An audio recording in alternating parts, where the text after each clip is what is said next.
Unos temas, algunas pinceladas sobre lo que es el sistema interamericano de derechos humanos, lo cual era básico y necesario para entrar a hablar sobre los estándares internacionales sobre el uso de la fuerza. Y simplemente voy a utilizar unos minutos antes de ya entrar con todo a ver estos estándares internacionales para recordarles de que en materia de derechos humanos, el Perú está adscrito a dos sistemas, al Sistema Interamericano de Derechos Humanos y al Sistema Universal de Derechos Humanos. El Sistema Interamericano está basado en que somos parte de la Organización de Estados Americanos, OEA, y el Sistema Universal de Derechos Humanos es por ser parte de las Naciones Unidas. En consecuencia, ya los estándares internacionales sobre el uso de la fuerza y en realidad cualquier estándar internacional que tenga que ver con derechos humanos se pueden manejar o se pueden visualizar a nivel universal a través de las Naciones Unidas o a nivel regional a través de las diferentes organizaciones de carácter regional a las cuales está escrito un determinado país. En el caso de Perú, a lo que haya señalado la OEA, ¿no? A través de lo que es la Comisión de Derecho Internacional, perdón, de la Comisión de Derechos Humanos o la Corte Internacional de Derechos Humanos que está en San José de Costa Rica. ¿Y qué han dicho en buena cuenta esta corte o estos dos órganos principales del sistema interamericano de derechos humanos? Esta es una diapositiva que ya la hemos visto, solamente quería traerla a colación nuevamente, que cuando se habla de estándares en el sistema interamericano, son guías, son pisos mínimos que deben cumplir los estados partes del sistema, ¿ok? En consecuencia, ya aterrizando este concepto general a lo que es los estándares mínimos sobre el uso de la fuerza, tenemos que traer a colación que son estándares mínimos o es el piso mínimo que necesitan necesitan implementar o cumplir los estados parte del sistema interamericano de derechos humanos a efectos de no incurrir en responsabilidad internacional de los estados, por violación de derechos humanos, obviamente.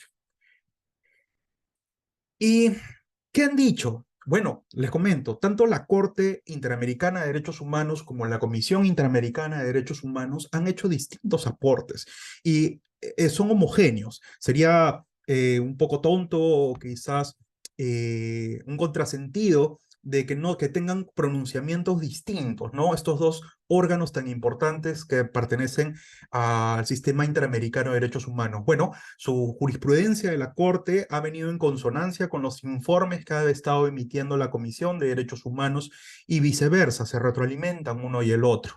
Eh, ya sabemos cuáles son las diferencias, que a nivel de sentencia es una cosa, que un cumplimiento obligatorio, en cambio los informes de la comisión generan una carga al Estado, ¿no? Porque tienen una característica cuasi jurisdiccional la comisión. Bueno, en consecuencia, todos los estados están llamados a cumplir con respecto a los estándares mínimos que se planteen sobre algún tema de derechos humanos. En este caso, en el tema que nos toca, lo que es el uso de la fuerza. Y hay que hablar lo siguiente, los límites del uso de la fuerza por parte de los agentes del Estado es uno de los primeros estándares que ha establecido la Corte Internacional, perdón, la Corte Interamericana de Derechos Humanos, ¿no? ¿Qué es lo que ha dicho? Y aquí hago un paréntesis antes de ya entrar de lleno a esto. Van a encontrar un montón de citas a pie de página a lo largo de las diapositivas. He tratado de ser lo más textual posible en las diapositivas respecto a lo que ha señalado la Corte. Recordemos que las sentencias no se parafrasean, ¿no? En consecuencia se citan tal cual. He tratado de ser lo más exacto posible y de todas maneras pueden entrar a ver las citas, a revisar las citas dentro de los materiales que ya he pasado a la administración del diplomado. eh, Están absolutamente todos los materiales que tienen que ver con las citas a pie de página.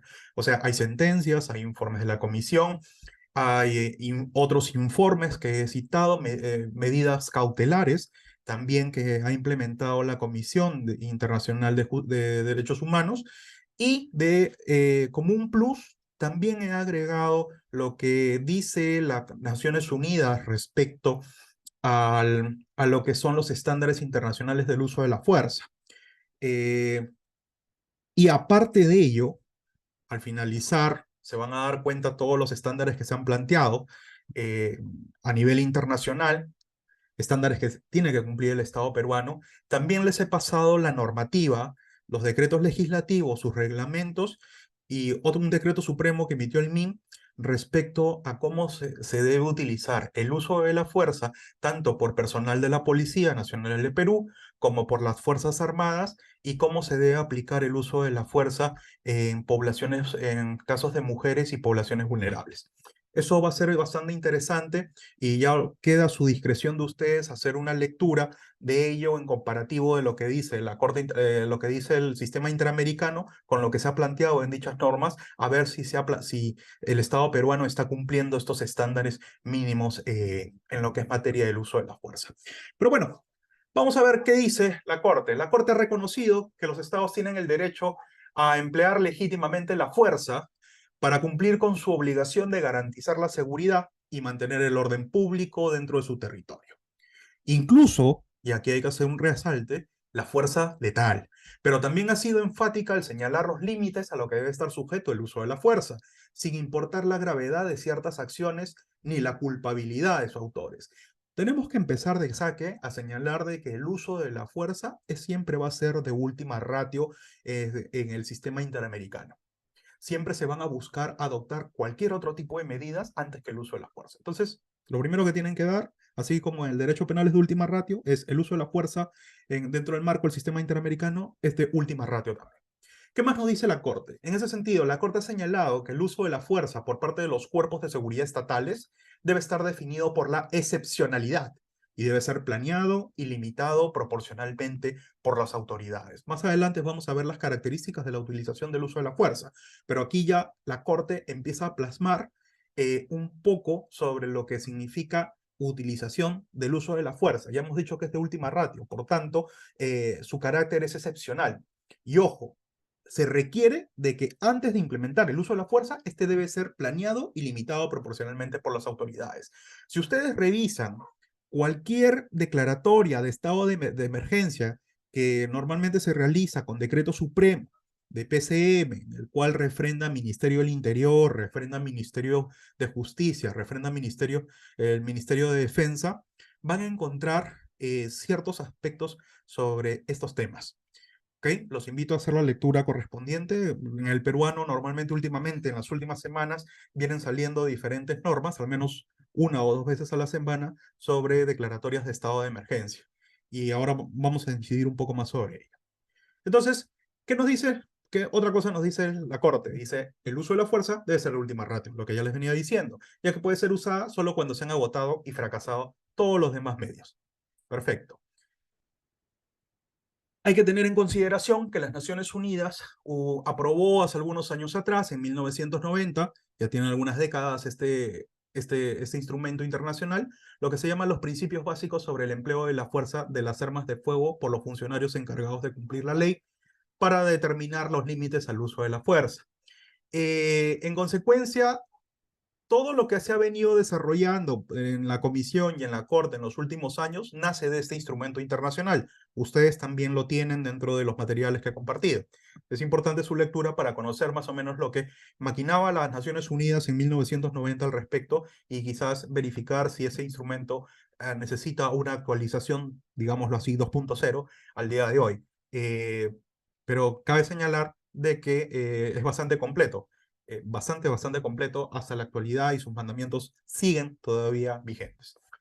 ¿Qué nos dice? A partir de ese instrumento internacional ha señalado que los agentes estatales no pueden usar armas de fuego contra las personas, salvo en los siguientes supuestos: defensa propia, defensa de otras personas, en caso de un peligro inminente de muerte o lesiones graves, con el fin de evitar la comisión de un delito grave que ponga en peligro el derecho a la vida, con el propósito de detener a una persona que represente un peligro y que ponga resistencia o para impedir su fuga. Acá me vienen algunas cosas. Todos nosotros hemos sido testigos y hemos verificado en noticias, en el marco de las marchas que se iniciaron en diciembre con el tema del autogolpe de Estado del expresidente Castillo, de que hubieron muchos desmanes, hubieron lesiones a la policía, hubieron soldados ahogados que se lanzaron al río, me parece en Huancayo, y murieron alrededor de 3 o 4 soldados.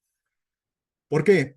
porque el Estado peruano señaló de que no podían utilizar el uso de armas, el uso de armas de fuego contra la población.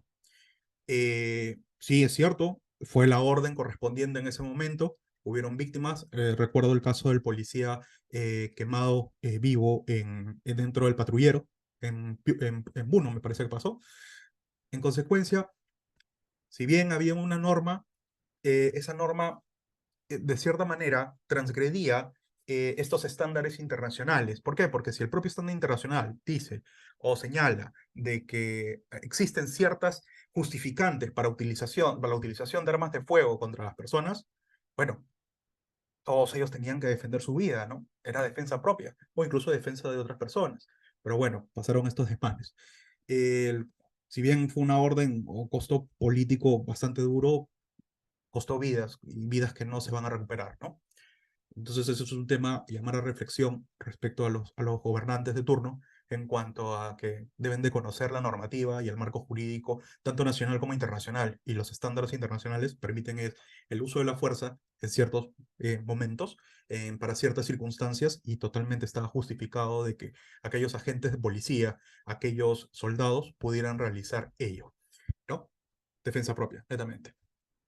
Quizás puedan decir allí no había proporcionalidad u otro, pero vamos, había una turba de gente que venía por ellos.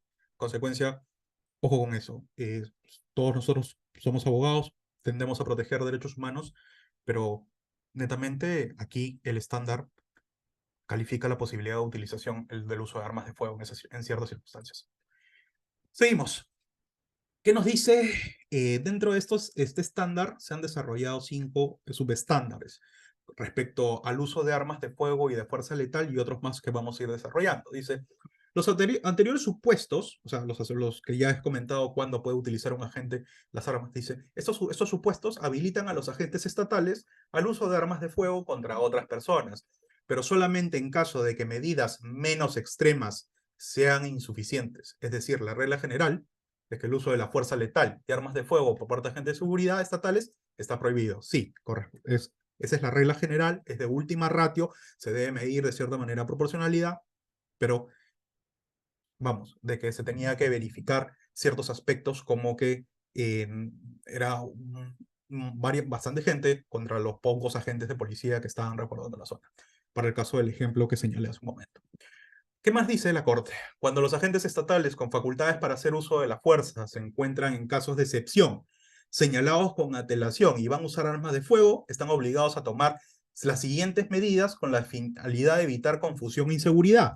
Allí el agente, obviamente el policía o quien vaya a utilizar el arma de fuego, tiene que identificarse como un agente del Estado, un policía en caso de ejemplo, y advertir claramente sobre su intención de utilización de armas de fuego. Bueno, un estándar mínimo que se requiere. No puede abrir fuego a discreción eh, ante una turba que venga. Va a tener que cumplir con ello, ¿no? Son estándares internacionales. No sé qué tanto pueda suceder en la realidad todo ello cuando se tiene una turba que viene hacia uno no con buenas intenciones, pero eso es lo que pide la normativa internacional como básico. ¿Qué más nos dicen con respecto al uso de armas de fuego y de fuerza letal? Bueno, nos ha dicho que esto debe ser encontrarse regulado, que debe ser excepcional y debe encontrarse regulado en una ley e interpretarse de manera restrictiva. La normativa, tenemos 2 decretos legislativos que regulan el tema de el uso de la fuerza por parte de la policía, el uso de la fuerza por parte de las Fuerzas Armadas, y allí se regulan estos aspectos de cuando se utiliza fuego contra población u otro, o contra enemigo interno. Tenemos 2 decretos supremos y 3 decretos supremos que regulan el tema. ¿Qué más nos dice? El uso de la fuerza debe ser absolutamente necesario frente a la fuerza o amenaza que se pretende resistir. Pues perfecto. Solamente se puede hacer uso intencional de armas letales cuando sea absolutamente necesario para proteger el derecho a la vida. Eso se dijo en el caso de hermanos Landaeta Mejía y otros versus Venezuela. Consecuencia, si para el caso de la turba que viene a lincharme, que viene a hacer daño, a destruir propiedad del Estado, ¿se podía utilizar las armas? Sí, sí se podía utilizar. ¿Qué más nos dice? Nos dice en el caso Nadegue Dos Hermana y versus República Dominicana que es obligación de los estados dotar a los agentes de distintos tipos de armas, municiones y equipos de protección que le permitan adecuar materialmente su reacción de forma proporcional a los hechos en que deban intervenir, restringiendo en la mayor medida el uso de armas letales que puedan ocasionar lesión o muerte. Ya, aquí hay una crítica que se tiene que tener en consideración debido a que nuestra policía, a diferencia de policía de otros países en los cuales le dan gas pimienta, en los cuales le dan eh, lámparas que se abren, que son de tres cuerpos, o otro tipo de instrumentos para eh, poder protegerse, ¿ok? Para poder protegerse y hacer uso de la fuerza, que son armas no letales o tienen el teaser eléctrico u otros más. Lastimosamente a la policía, por falta de presupuesto, el Estado no cumple con darle todas estas medidas que podrían utilizar o implementar previo a decidirse utilizar un arma de fuego.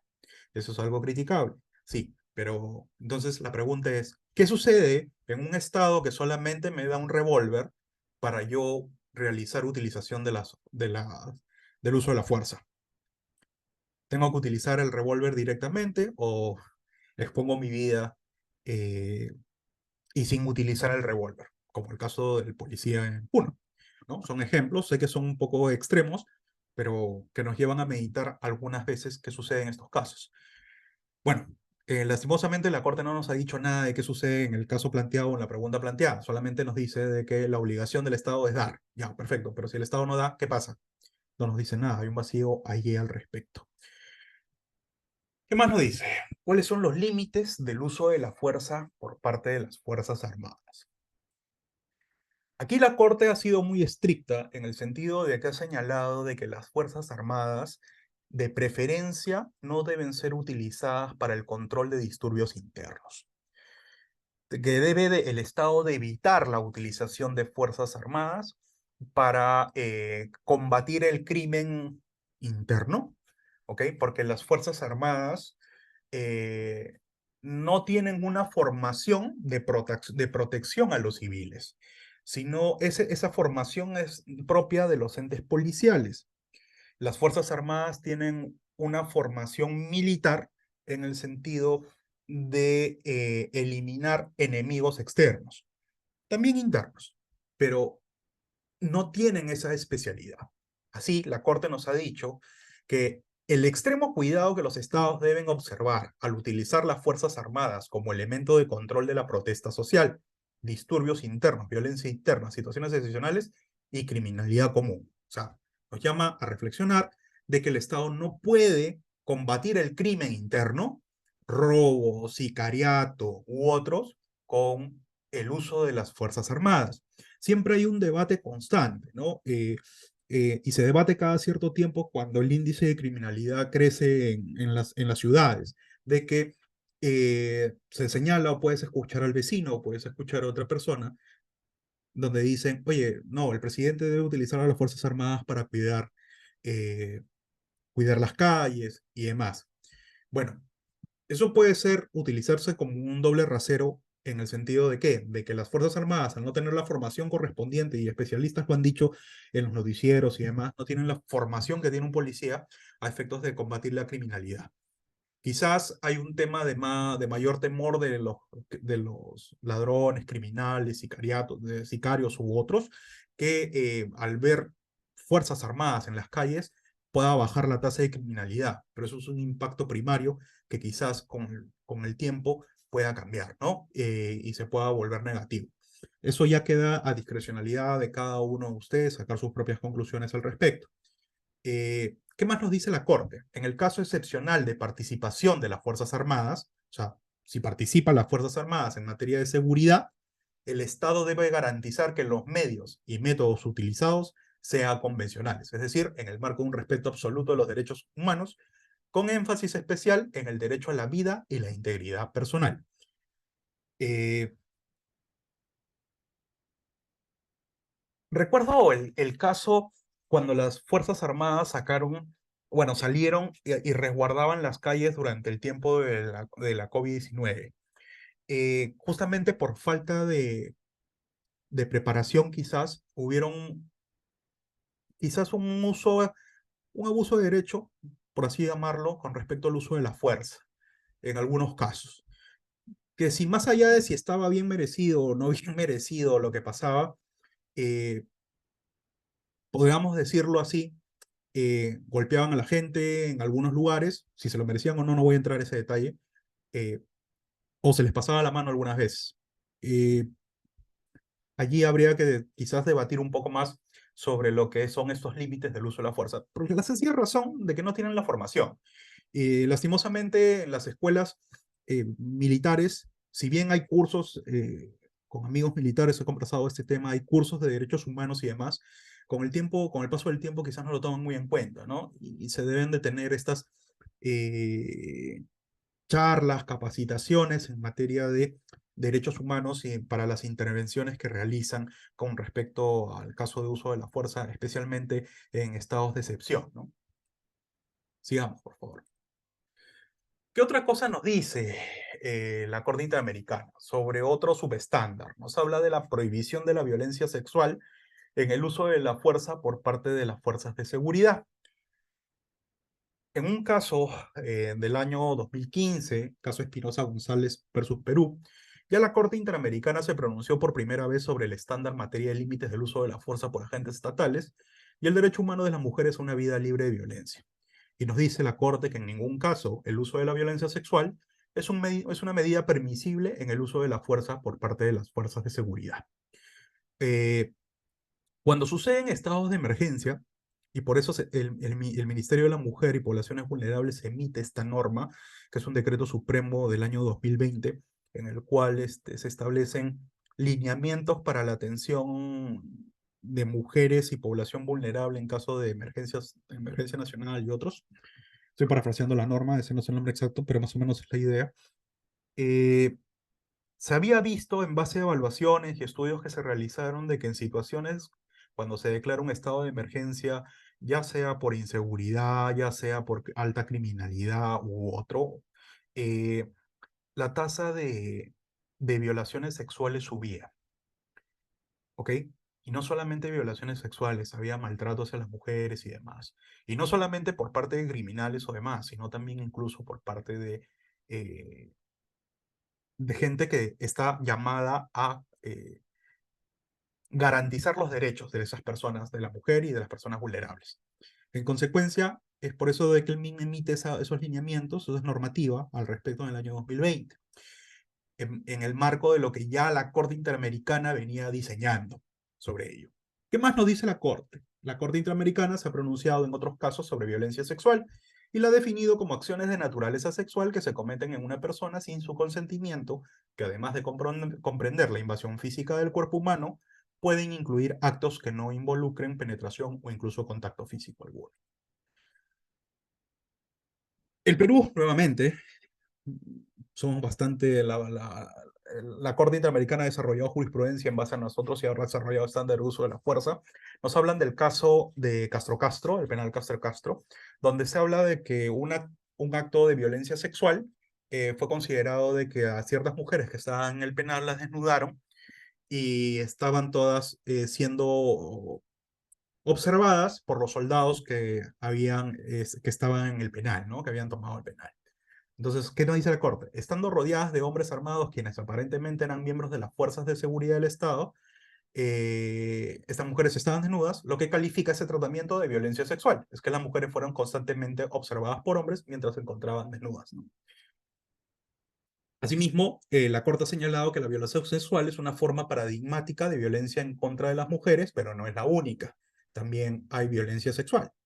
La violación sexual cometida por un agente estatal en contra de una mujer detenida es particularmente grave debido a la vulnerabilidad en la que se encuentra la víctima y al abuso de poder desplegado por el agente. Acá viene el tema, justamente.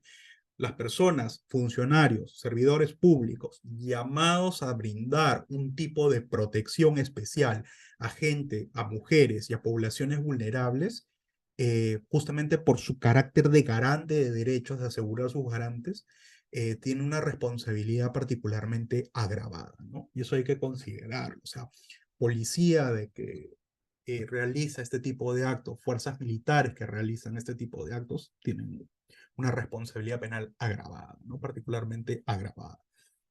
Esto pasaba bastante en los años 80, donde, bueno, los casos por terrorismo y demás, las Fuerzas Armadas desplegaron la fuerza, digamos, hacían uso de la fuerza indistintamente, sin muchos parámetros, ¿no?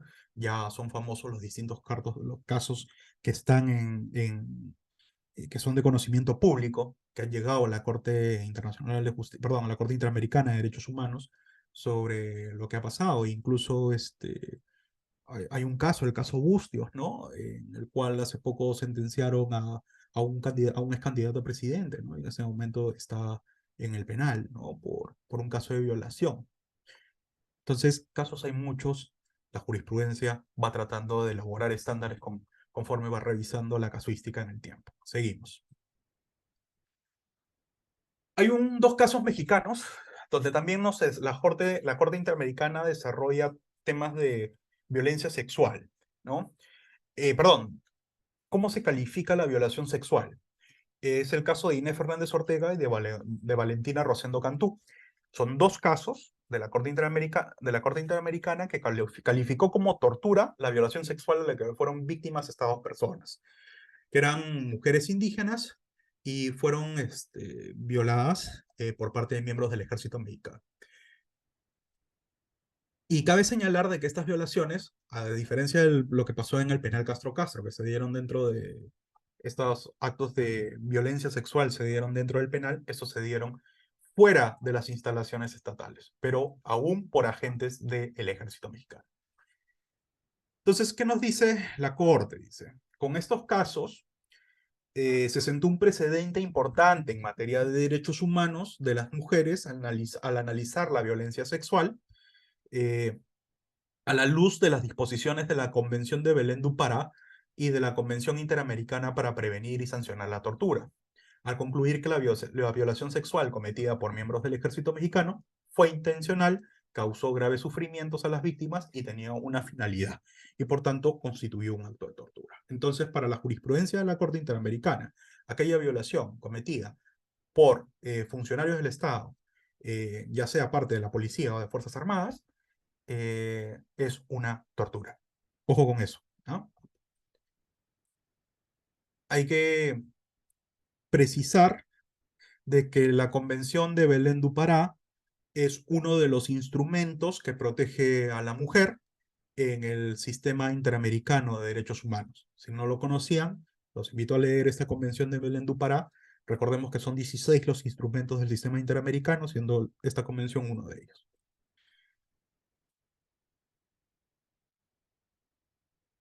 Ya.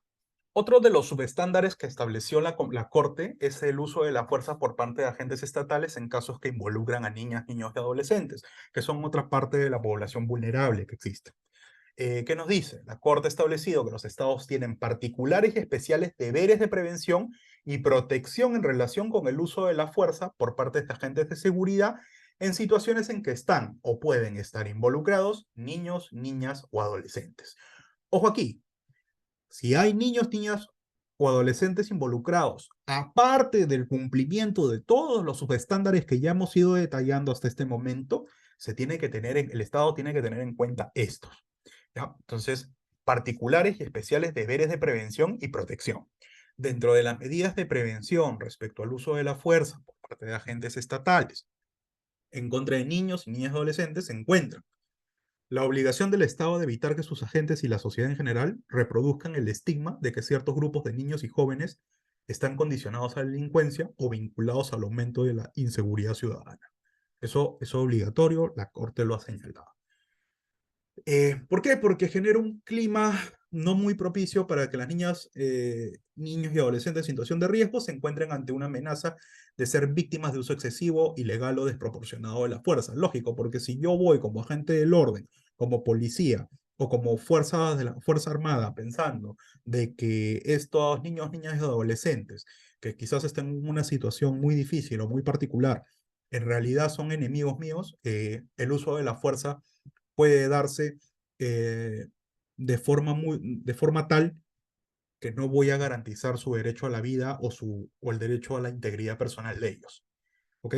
eso lo deben de tener en cuenta. Por ejemplo, casos muy sonados de estos temas es de que seguramente ustedes han escuchado de los campamentos ilegales de minería, ¿no? O campamentos de minería ilegal, que normalmente están en la selva, en zonas bastante inhóspitas, del río, yendo en río 2, 3 días en lancha hacia adentro del bosque, ¿no? O hacia adentro de la selva. Eh, Todo lo que es minería ilegal lleva el caso de trata de blancas, lleva el trato de cocaínas, tráfico de armas y todo ello. Entonces, cerca de esos campamentos mineros es normal de que existan, y no por ello debe ser permitido, de que existan eh, lugares, mejor dicho, disculpen, prostíbulos donde hay niños, niñas y adolescentes. Y eso por eso tiene que ser exterminado, ¿no? Destruir las dragas, romper el material bueno, intervenir con el Estado, tanto los ministerios correspondientes a efectos de tratar a esas niños, niñas y adolescentes que han pasado por ello. O sea, las niñas y jóvenes son metidas para ejercer ese oficio, eh, y los chicos, a veces que pueden ser hermanos, primos o familiares de esas niñas, los utilizan como vigilantes y demás dentro de estos campamentos mineros, ¿no? Por nada, ¿no? O sea, es un tema de esclavitud netamente lo que hay ahí. Es una realidad, lo que existe ahí es una crítica que se realiza por falta de realizar acciones de combatir justamente de combatir todo este tema de que lo que es la minería ilegal, porque la minería ilegal trae todo ello, ¿no? Trae delincuencia, trae trata de blancas, tráfico de armas, tráfico de drogas, todo eso se encuentra ahí, podredumbre netamente. Y las víctimas son justamente las poblaciones vulnerables, ¿no? Que están alrededor. ¿Qué más nos dicen? Una importante medida de prevención para el caso de estos niños y niñas y adolescentes es que los agentes estatales con facultades para hacer uso de la fuerza, además de la capacitación y adiestramiento que deben tener en materia de uso de la fuerza, reciban capacitación adecuada sobre obligación especial de respetar y garantizar los derechos de las niñas, niñas y adolescentes. En efecto, es muy distinto tratar y defender derechos humanos de personas de cada población vulnerable en realidad. Cada población vulnerable tiene sus propias características y las capacitaciones tienen que ser distintas.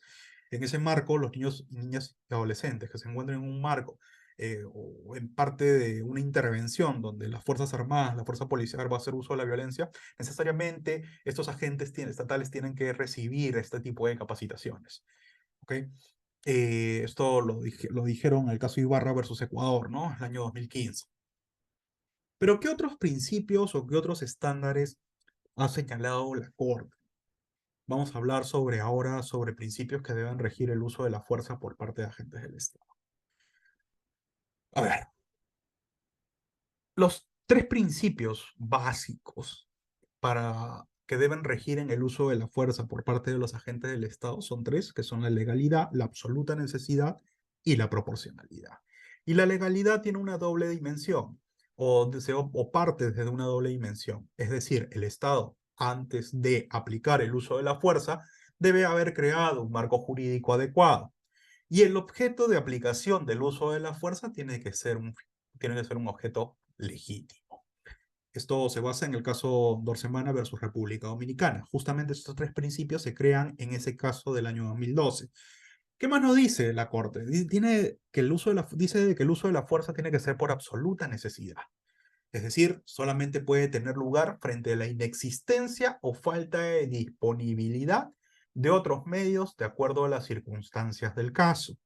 Y nos dice que tiene que ser proporcional. El uso de la fuerza utilizado debe ser congruente con la resistencia ofrecida, así como el peligro real existente. En consecuencia, cuando la policía realiza su plan de intervención, ya sea de la mano de las Fuerzas Armadas o las Fuerzas Armadas realizan su plan de intervención, ya ha habido una inteligencia detrás en las cuales puede haber verificado de si en determinado lugar ya tienen sospechas de que van a utilizar armas de fuego, que no van a utilizar, o van a utilizar otro tipo de armas, otro tipo de armas artesanales.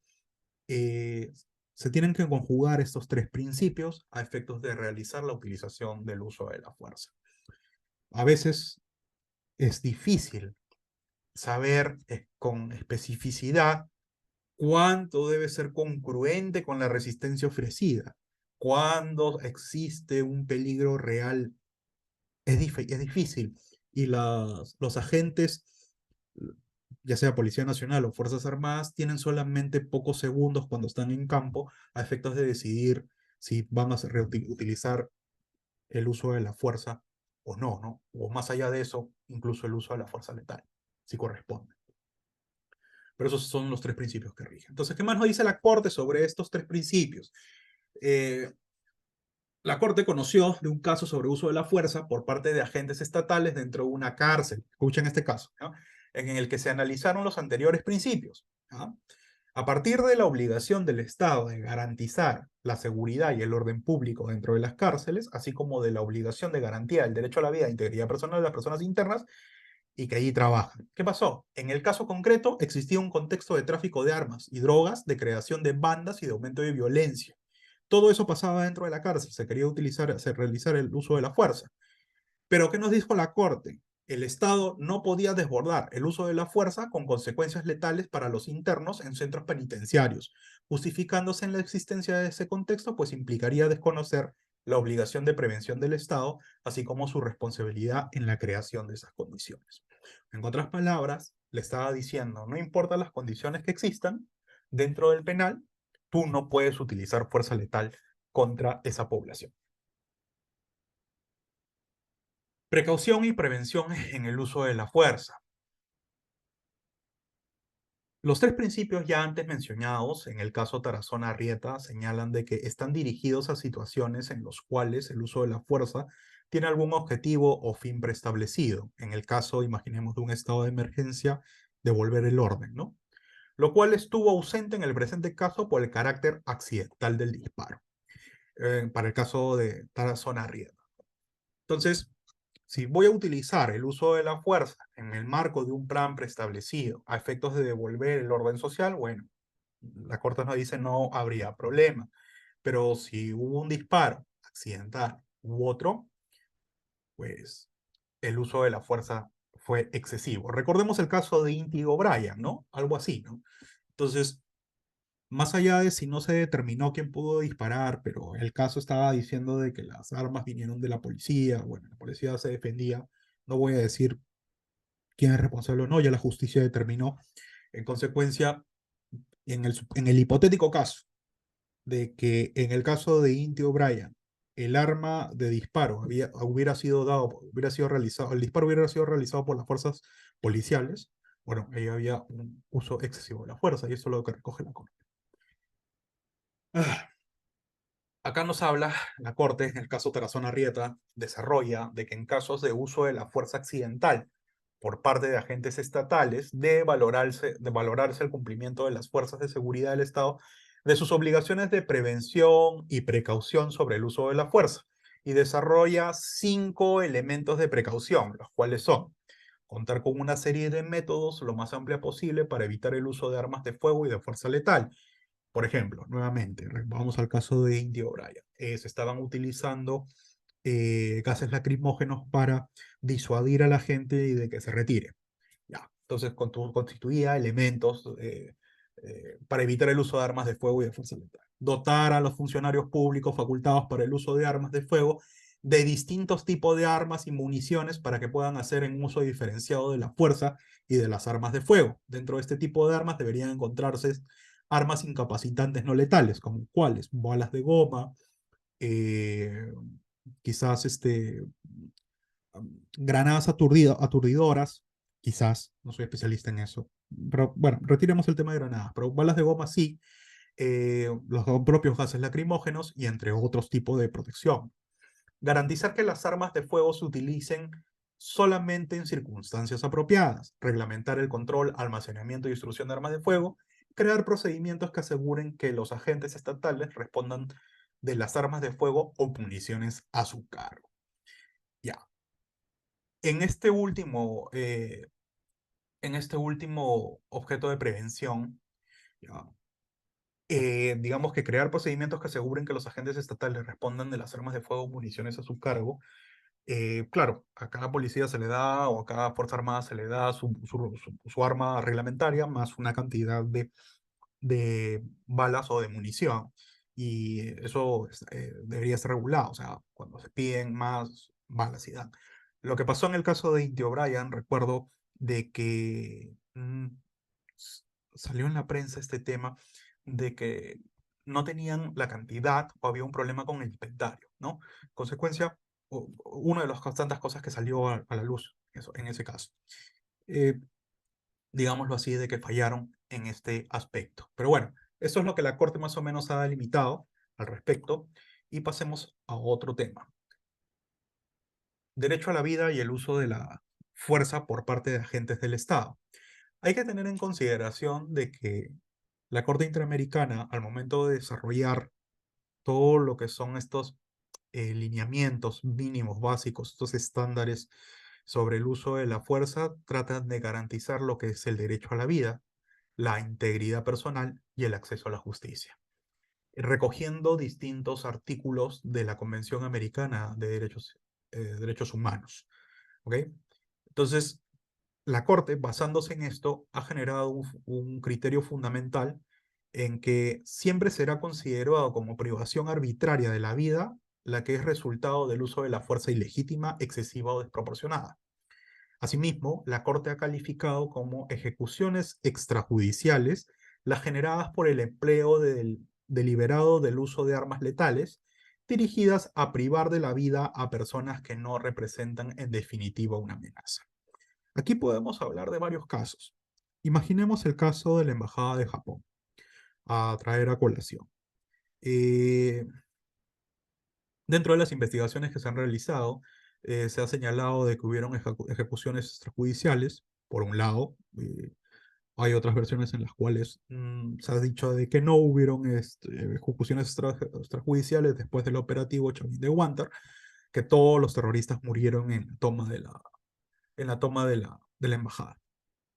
Bueno, por ahí en entrevistas que se realizaron posteriormente, el embajador de Japón en ese entonces dijo de que cuando lo estaban retirando él de la embajada, él vio vivo a diferentes terroristas que que aparecieron muertos y después aparecieron con balas en la cabeza, ¿no? Entonces, netamente, podría decirse de que parecería de que hubo una ejecución extrajudicial. Parecería. Ya esas investigaciones se dieron, cerraron unos casos y ya. Pero podría ser un buen ejemplo de ello, ¿no? Seguimos. ¿Qué más nos dice la Corte sobre la protección al derecho a la vida? Que el derecho a la vida forma parte del núcleo de derechos inderogables, o sea, forma parte del núcleo duro de los derechos humanos y no puede suspenderse bajo ningún supuesto o justificación. Por tanto, el Estado no podría justificar la privación de la vida de una persona como resultado del uso de la fuerza ilegítima, excesiva o desproporcional. En la guerra, ojo, como dicen las siguientes circunstancias, en la guerra, peligro público, amenazas de seguridad, en su seguridad, en todos los casos anteriores nos encontraremos ante una privación arbitraria de la vida. En consecuencia, netamente, que la Corte, al defender derechos humanos, obviamente tiene que garantizar derechos fundamentales o que forman parte del núcleo duro, como es el derecho a la vida, el derecho a la integridad y a la seguridad. ¿Qué más nos dice la Corte? La Corte ha señalado que para garantizar el derecho a la vida de las personas bajo su jurisdicción, los estados tienen las siguientes obligaciones concretas respecto a agencias estatales que tienen atribuido el uso legítimo de la fuerza. Contar con un marco normativo que regule adecuadamente el uso de la fuerza por parte de agentes estatales. Capacitar y entrenar a los agentes estatales en el uso de la fuerza. Vigilar que los cuerpos de seguridad respeten el derecho a la vida de quienes se encuentren bajo su jurisdicción. Establecer un sistema de justicia efectivo para investigar, sancionar y reparar el uso de la fuerza ilegítima, excesiva o desproporcional por parte de agentes estatales. Recordemos de que si un agente estatal incumple y realiza uso excesivo del uso de la fuerza, su responsabilidad se ve agravada. ¿Por qué? Porque en él está deteniéndose el uso adecuado, detenta el uso adecuado de la fuerza. Por tanto, es necesaria su capacitación, por tanto, es necesario tener un marco normativo específico. Y por tanto, al ser un agente de la policía o de las Fuerzas Armadas, con mayor razón se necesita de que la investigación sea rápida y que no haya intervención por parte de otros policías respecto a lo que pasó. Y eso lo vamos a ver más adelante, ¿no? Y se busca el deber de justicia penal de investigar, sancionar y reparar. Ojo con ella. ¿Qué más tenemos? La Corte, a partir del contenido de los principios sobre el empleo de la fuerza y de las armas de fuego por los funcionarios encargados de hacer cumplir la ley, ha establecido directrices específicas para las normas y reglamentaciones sobre el empleo de armas de fuego por agentes estatales. Consecuencia, los invito aquí a hacer el comparativo con estos estándares o estas directrices específicas con la normativa que ha emitido el Estado peruano y que se las he compartido entre los materiales. ¿Qué nos dice? Especificar, en primer lugar, que las circunstancias en las que los funcionarios están autorizados a portar armas de fuego. Establecer los tipos de armas de fuego o municiones autorizadas. Asegurar que las armas de fuego se utilicen solamente en circunstancias apropiadas y de tal forma que se disminuya el riesgo de daños innecesarios. Aquí hago un paréntesis. Recordemos de que se tiene que evitar el uso de armas que puedan ocasionar, armas de fuego que puedan ocasionar mayor dolor del establecido, ¿no? Es decir, una cosa es impactar a alguien con una bala normal, que es una bala de plomo, pero otras son utilizar armas que están prohibidas incluso en época de guerra porque causan excesivo dolor o sufrimiento, lo cual puede ser calificado como una especie de tortura. Hablo de las famosas balas Dundum o hablo de las famosas balas con punta explosiva en las cuales al ingresar, al perforar el cuerpo, se fragmentan las balas y causan un daño terrible dentro del organismo, ¿no? Y las balas Dundum que entran en forma de onda, ¿no? Hacia dentro del cuerpo. Entonces, allí se tiene que establecer el tipo de arma de fuego y municiones autorizadas. Eso tiene que ser básico, ¿no? Se busca también prohibir el empleo de armas de fuego y municiones que puedan provocar lesiones no deseadas o signifiquen un riesgo injustificado. Aquí viene esa prohibición que les comentaba. Reglamentar el control, almacenamiento y distribución de armas de fuego, así como los procedimientos para asegurar que los funcionarios encargados de hacer cumplir la ley respondan por las armas de fuego o municiones que se les haya entregado. Señalar los avisos de advertencia que deberán darse en caso que proceda cuando se vaya a hacer uso de armas de fuego. Recordemos de que antes de la utilización de un arma de fuego, la gente tiene que informar o tiene que decir de que es agente, identificarse como agente policial o como agente del Estado y que va a realizar el uso del arma de fuego. Establecer un sistema de presentación de informes en todos los casos en los que los funcionarios encargados de hacer cumplir la ley usen armas de fuego en el desempeño de sus funciones. Entonces, esto se ha desarrollado en el caso Montero, Aranguren y otros en versus Venezuela en el año 2006, pero mucho parte del instrumento internacional aprobado por Naciones Unidas en 1990. ¿Qué más? Derecho a la integridad personal y el uso de la fuerza por parte de agentes del Estado. Ya hablamos de que el uso de la fuerza tiene que respetar el derecho a la vida, pero también tiene que respetar la integridad personal. Sobre ello, la Corte que ha dicho, todo uso de la fuerza que no sea estrictamente necesario por el propio comportamiento de la persona detenida constituye un atentado a la dignidad humana en violación del artículo 5 de la Convención Americana. Y asimismo, ha señalado que en este caso, Nadeje Dos Hermanas versus República Dominicana, se declaró violado el derecho a la integridad personal establecido en el artículo 5 de la Convención, debido al uso ilegítimo, innecesario y desproporcionado de la fuerza de agentes estatales que provocaron heridas con proyectil de arma de fuego a varias personas, así como motivo del accidente automovilístico generado por dicho uso de la fuerza. Utilización, abrir fuego a personas civiles en el marco de una manifestación y demás, cuando éstas no representan un peligro, obviamente es un atentado contra, no solamente contra la vida, sino contra el derecho a la integridad de cada persona, ¿no? Entonces, eso es lo que establece la Corte en ese extremo. ¿Qué nos dice la Corte sobre el derecho a acceso a la justicia, de acceso a la justicia y el uso de la fuerza por parte de agentes del Estado?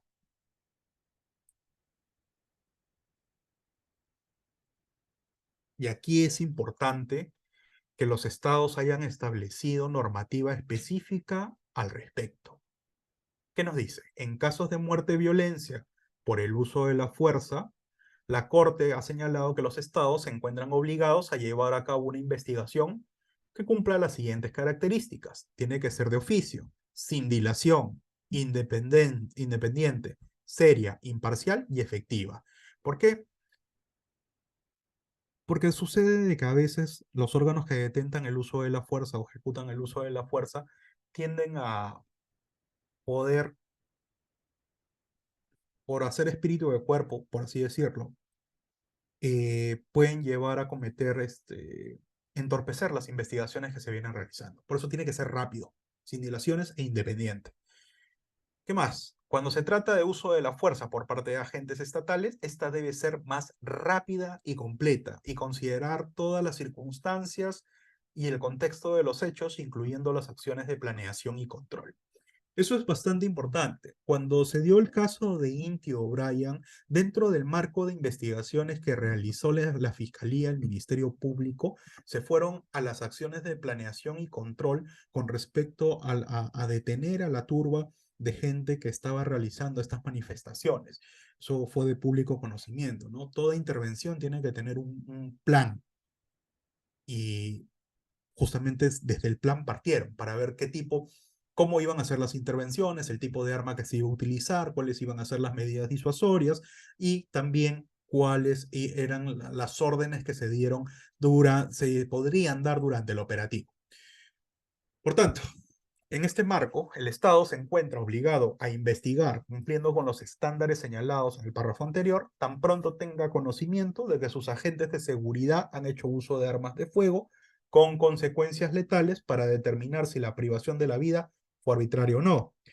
La investigación debe encontrarse orientada a cumplir con dos grandes objetivos: la determinación de la verdad, la persecución, captura y enjuiciamiento y eventual sanción de todos los autores. Nuevamente, deber de justicia penal, señores.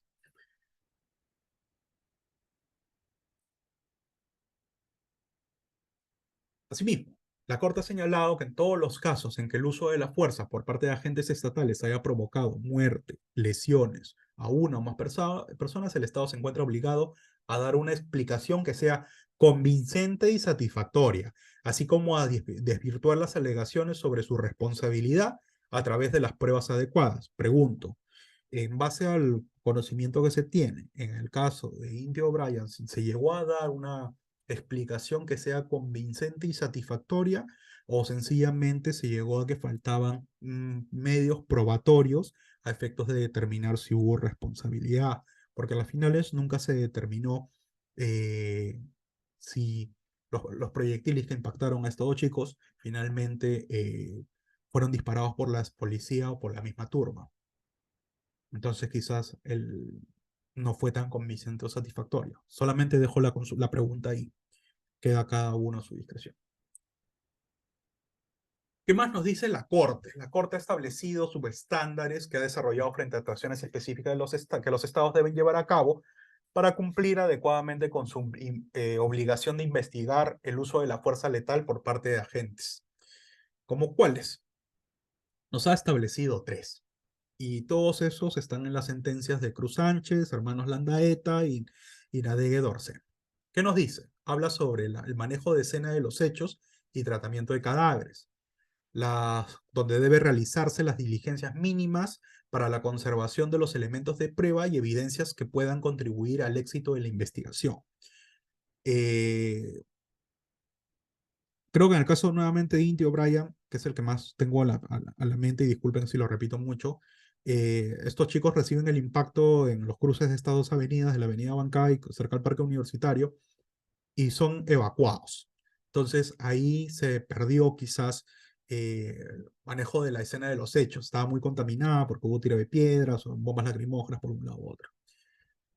¿Qué nos dice la Corte? Que estas diligencias se realizan inmediatamente o tan pronto las circunstancias lo permitan. Bueno, se realizaron con posterioridad, ¿no? Al día siguiente o por los posteriores días y bueno, las videocámaras de la zona no estaban, las cámaras de seguridad de la zona no estaban funcionando. Entonces eso entorpeció las investigaciones.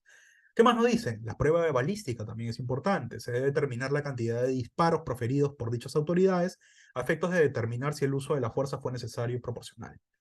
Eh, Nunca se llegó a determinar, si no recuerdo, y quizás ahí sí les voy a agradecer de que si ustedes tienen mayor conocimiento del caso, nos digan si finalmente se determinó si la balística utilizada era por arma artesanal o no era arma artesanal. Eh, pero es bastante importante la utilización de la prueba balística. Y la investigación de los hechos debe conducir, obviamente, a la determinación de grado y modo de participación de todo y cada uno de los agentes estatales que hicieron uso de la fuerza, tanto materiales como intelectuales, y eso ello deberá conllevar a la determinación de la responsabilidad correspondiente de los participantes, ¿no? Bueno, en el plan del operativo debería estar marcado la cantidad de agentes que debía de estar en cierta zona al momento de realizar ciertos actos. Eh,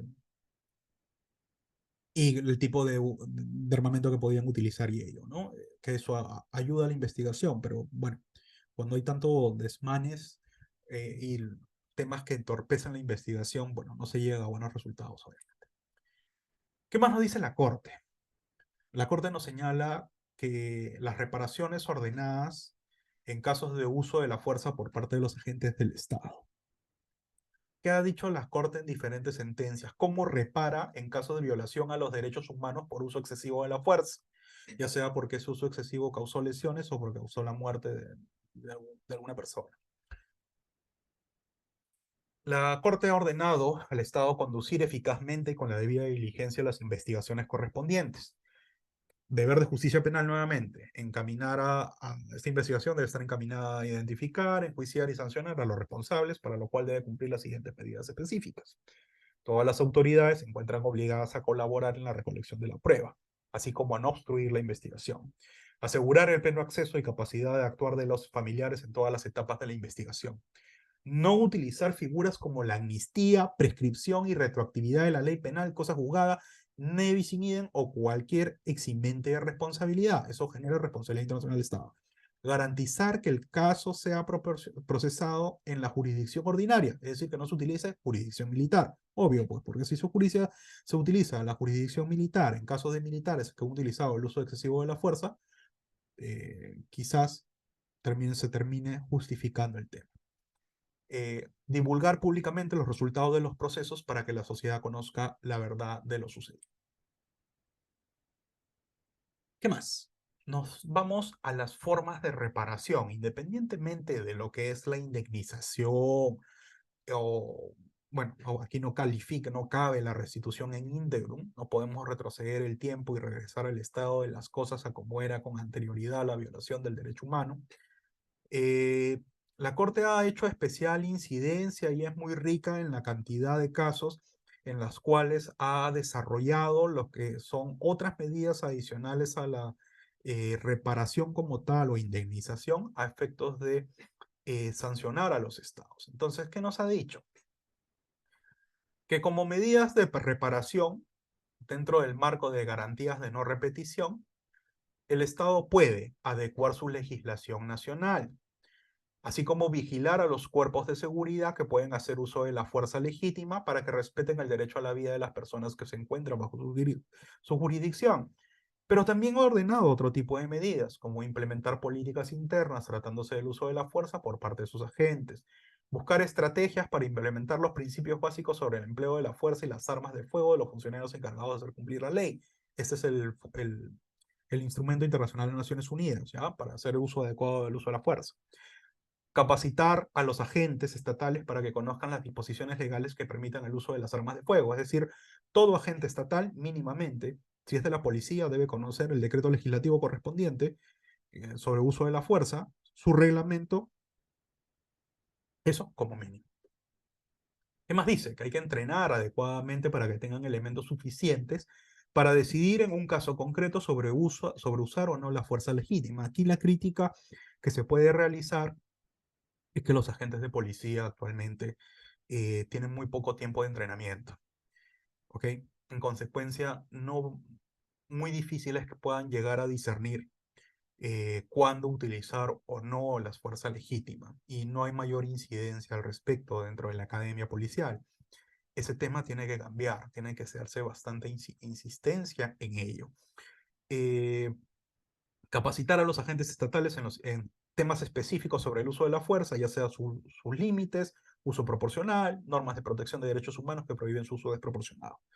Entonces, un agente policial, un agente de las Fuerzas Armadas, aparte de su entrenamiento físico o entrenamiento táctico, militar o policial que llevan, tienen que ser expertos en materia de aplicación de uso de la fuerza en derechos humanos, es decir, tienen que saber más que ustedes, más que yo al respecto. Pero muchas veces eso no pasa por falta de capacitación, ¿no? Recordemos de que una de las recomendaciones de la Comisión Interamericana de Derechos Humanos, justamente a propósito de las marchas que se dieron por el autogolpe de Estado de Pedro Castillo y su posterior encarcelación, fue el tema de que se recomendó de que el Estado peruano capacitara a las Fuerzas Armadas sobre la aplicación del uso de la fuerza, ¿no? Entonces, hay que ver este tema, que en materia de garantías de no repetición, la Corte ha desarrollado bastante al respecto. ¿Qué más nos dice? Que en el caso Nadege Dorsema contra República Dominicana se ordenó la creación de un curso permanente dirigido tanto a agentes de las Fuerzas Armadas como a agentes de control fronterizo y agentes encargados de procedimientos migratorios. Y la Corte señaló qué temas se iban a hablar o se iban a abordar en ese curso permanente, ¿no? El uso de la fuerza, y nos dijo, el uso de la fuerza por parte de agentes encargados de hacer cumplir la ley de acuerdo con los principios de legalidad, proporcionalidad, necesidad y excepcionalidad, así como criterios de uso de diferenciado y progresivo de la fuerza. Asimismo, sobre las acciones preventivas adoptadas por el Estado y las acciones concomitantes y con posterioridad al incidente. Es decir, prácticamente los obligó a pasar un curso intensivo de uso de la fuerza, donde ya les estaba dando el sílabus, la propia Corte ya estaba dando el sílabus de lo que tenían que abordar. ¿Qué más? ¿Qué otras cosas tenemos en el marco de las garantías de no repetición? Pues bien, la Corte ha señalado en el caso García Ibarra eh, al Estado, en este caso al Estado de Ecuador, la creación de programas de formación y capacitación a los agentes estatales en el uso legítimo de la fuerza y las obligaciones de especial protección que estos tienen respecto a los derechos de los niños, niñas y adolescentes. Otra medida es la creación de un procedimiento o mecanismo eficaz, imparcial e independiente para la verificación e investigación de las quejas sobre legalidad del uso de la fuerza letal ejercida por agentes estatales.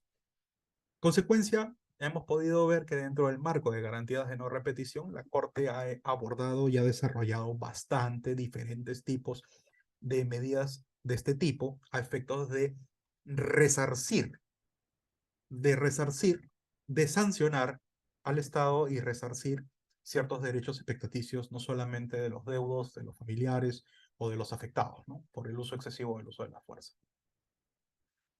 ¿Qué otra cosa? Tenemos de que en este caso Cruz Sánchez versus Perú, la Corte ordenó que el Estado debe continuar con el proceso de implementación de protocolos eficaces para la investigación de violaciones relacionadas con el derecho a la vida, como la privación arbitraria de la vida, perdón, derivada del uso de la fuerza por parte de agentes estatales. Los aludidos protocolos deben ser conformados por las normas internacionales, deben ser conformes, perdón, con las normas internacionales pertinentes de la materia. Y también ordenó que el Estado deberá dotar a las entidades encargadas de la prevención e investigación de las ejecuciones extrajudiciales de suficientes recursos humanos, económicos, logísticos, científicos para que realicen el procesamiento adecuado de toda prueba científica y de otra índole con la finalidad de esclarecer los hechos que dieron lugar a la violación al derecho a la vida. Entonces, tenemos de que la Corte ha seguido desarrollando su línea jurisprudencial en los últimos 10 o 15 años sobre qué hacer o qué tipo de sanción se debe aplicar a los estados cuando hay un uso excesivo del uso de la fuerza. ¿Y qué más tenemos? Aparte de las garantías de no repetición, que son las de mayor difusión que se ha dado y de bastante relevancia, más allá de lo que es la indemnización en dinero, en razón de que se busca que no se vuelvan a cumplir o no se vuelva que el Estado, a través de sus fuerzas del orden, ya sea policía o fuerzas armadas, realice un uso indiscriminado de la fuerza. ¿Qué nos dice la Corte? La Corte ha utilizado la indemnización y la satisfacción como otras medidas, ¿no? Eh, la Corte ha tomado en consideración como elemento importante para fijar la indemnización material e inmaterial el uso de la fuerza excesiva, desproporcionada o ilegítima que sufrieron las víctimas. Sobre ello se determina un quantum indemnizatorio a favor de las víctimas o de sus deudos. Y sobre medidas de satisfacción, la Corte ha ordenado la realización de un acto público de reconocimiento de responsabilidad internacional, las disculpas públicas a los familiares de la víctima del uso ilegítimo, excesivo y desproporcionado de la fuerza por parte de agentes estatales. Eso en general es el marco que ha establecido la Corte como estándar a lo largo de los años, en los últimos 10 o 15 años aproximadamente. ¿Qué más tenemos? Tenemos el tema de la comisión. Perdonen un segundo, por favor.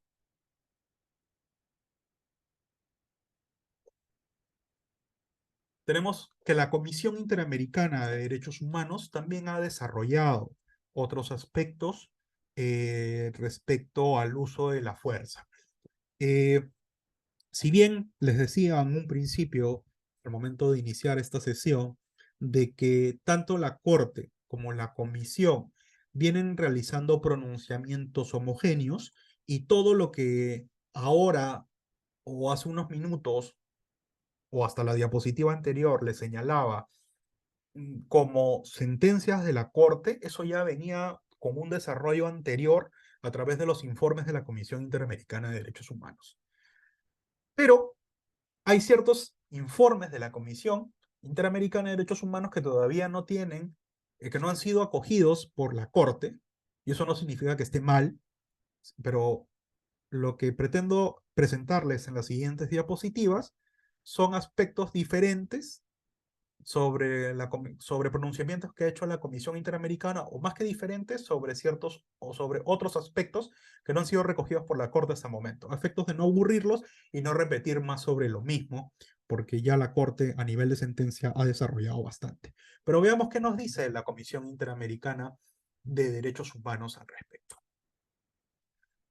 Asimismo, como la Corte, la Comisión Interamericana ha hablado sobre el uso, límites al uso de la fuerza por parte de agentes del Estado.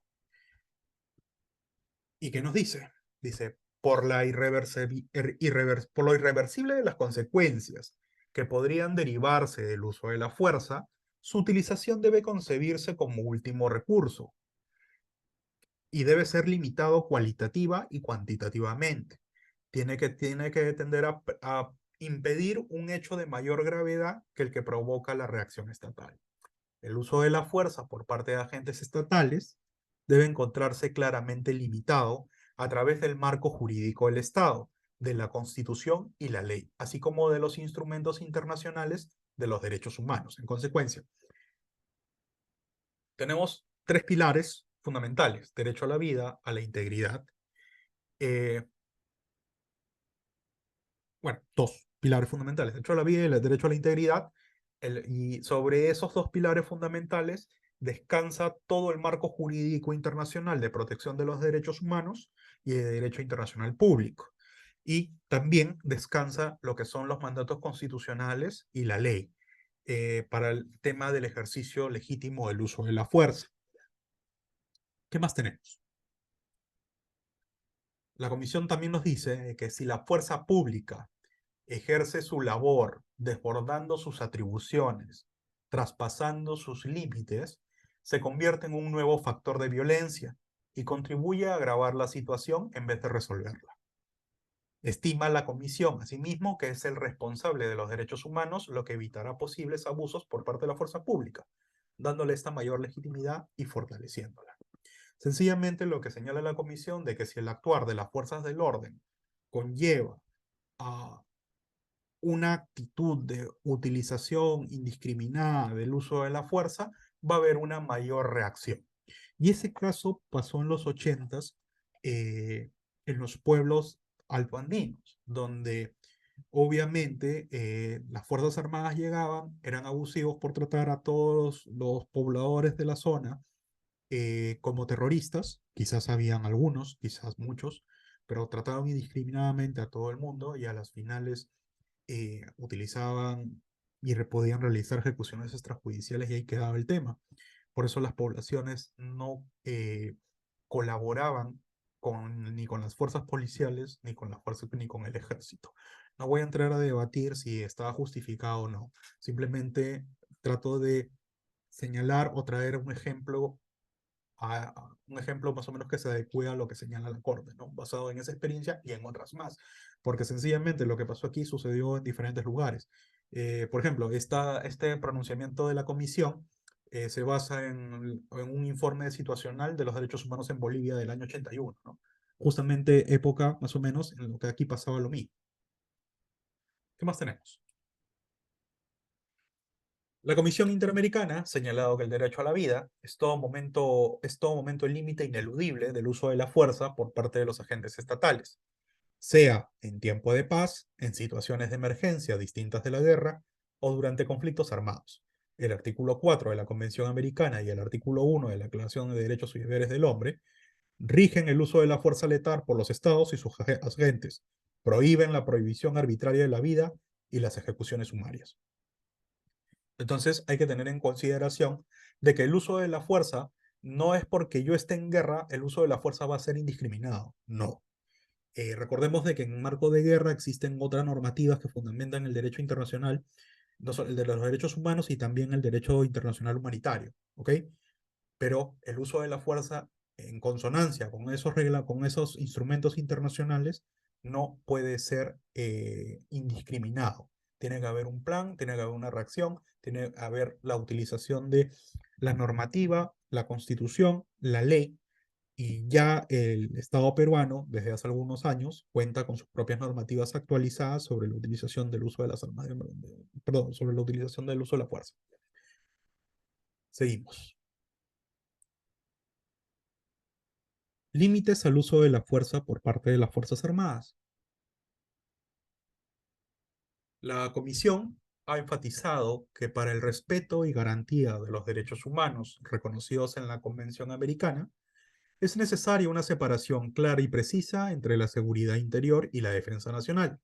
La primera a cargo de la policía y la segunda como funciones de las Fuerzas Armadas. Eso va en consonancia con lo que ya les señalaba al principio respecto a de que la Corte Interamericana ha señalado de que de preferencia no se debe utilizar a las Fuerzas Armadas para la protección de civiles en el marco de delincuencia o criminalidad dentro de una ciudad o algo por el estilo, ¿ya? Porque no tienen la formación correspondiente. O sea, para hacer combate a la delincuencia común, obviamente está la policía, pese a que no tiene una amplia formación, porque son pocos años los que están en la academia o en la escuela de oficiales o en la escuela de suboficiales y salen a la cancha. Y aquí viene una crítica y hago paréntesis con el tema. Hace poco el Estado peruano presentó, el gobierno, el Ejecutivo presentó un proyecto de ley al Congreso, justamente para 28 de julio, en las cuales se quiere crear un nuevo tipo de policía. Un nuevo tipo de policía que solamente va a pasar por la academia policial, por así decirlo, en este caso la escuela o de oficiales, un año solamente. Entonces, y este tipo de policía va a poder utilizar armamento de fuego y va a hacer uso de la fuerza. ¿Dónde está la capacitación que necesitan los agentes policiales en ese momento, no? O sea, a veces parece de que retrocedemos en vez de avanzar.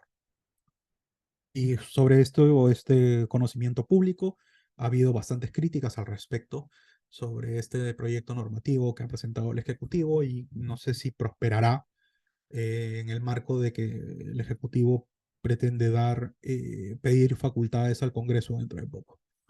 No sé a dónde llevará ese tema. ¿Qué más tenemos? Regresando ya al hilo conductivo de la exposición. Que la Comisión ha señalado que corresponde a una fuerza policial civil, eficiente y respetuosa de los derechos humanos, combatir la inseguridad, la delincuencia y la violencia en el ámbito interno. Ojo, a la policía, bueno, en este caso a la Policía Nacional del Perú, no a las Fuerzas Armadas. Eh, Nuevamente, ¿por qué? Sencillamente porque tienen la formación, pese a de que muchas veces no están tan bien formados. La Comisión ha instado enérgicamente a los estados a evitar el uso de las Fuerzas Armadas para el mantenimiento del orden público interno.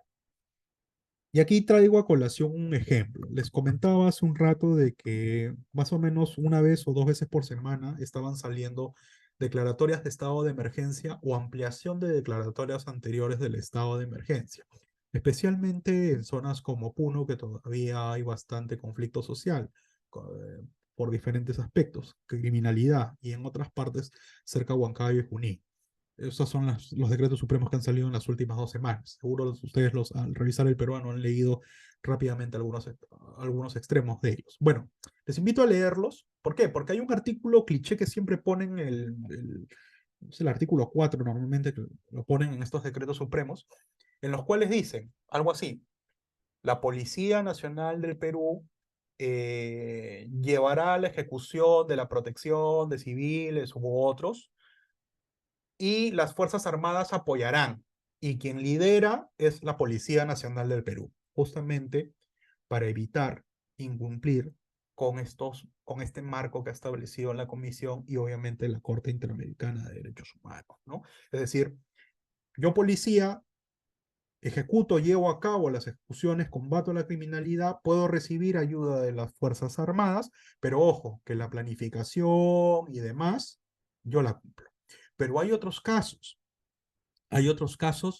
en los cuales sí las Fuerzas Armadas llevan a cabo el control y llevan a cabo la ejecución en, en el cuidado. Entonces, en esos otros casos, quizás no se esté cumpliendo esta recomendación o este estándar internacional que las Fuerzas Armadas no deben de verificar el uso, perdón, no deben de realizar el control de lo que es eh, reducir la delincuencia en el ámbito interno, eficiente y respetuoso.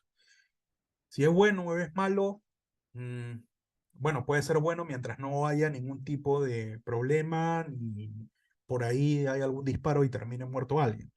Pero si sucede ello, obviamente la gente que está metida en derechos humanos va a saltar, quizás el caso llegue a la comisión pide información al Estado peruano de por qué está mandando a policías a resguardar o vigilar, perdón, a las Fuerzas Armadas a vigilar estas zonas, y por qué ha emitido una norma como un decreto supremo en el cual les ordena de que sean las Fuerzas Armadas quienes realicen actividades que por sí ya la propia comisión y la corte ha dicho que deben ser realizadas por la propia policía, la policía de cada estado. Entonces, hay que tener en cuenta ello, ¿no? Mientras no haya problema, nadie va a decir nada, pero si empieza a haber un fallecido o algo, el Estado peruano podría incurrir en responsabilidad internacional del Estado. ¿Qué más nos dice la comisión?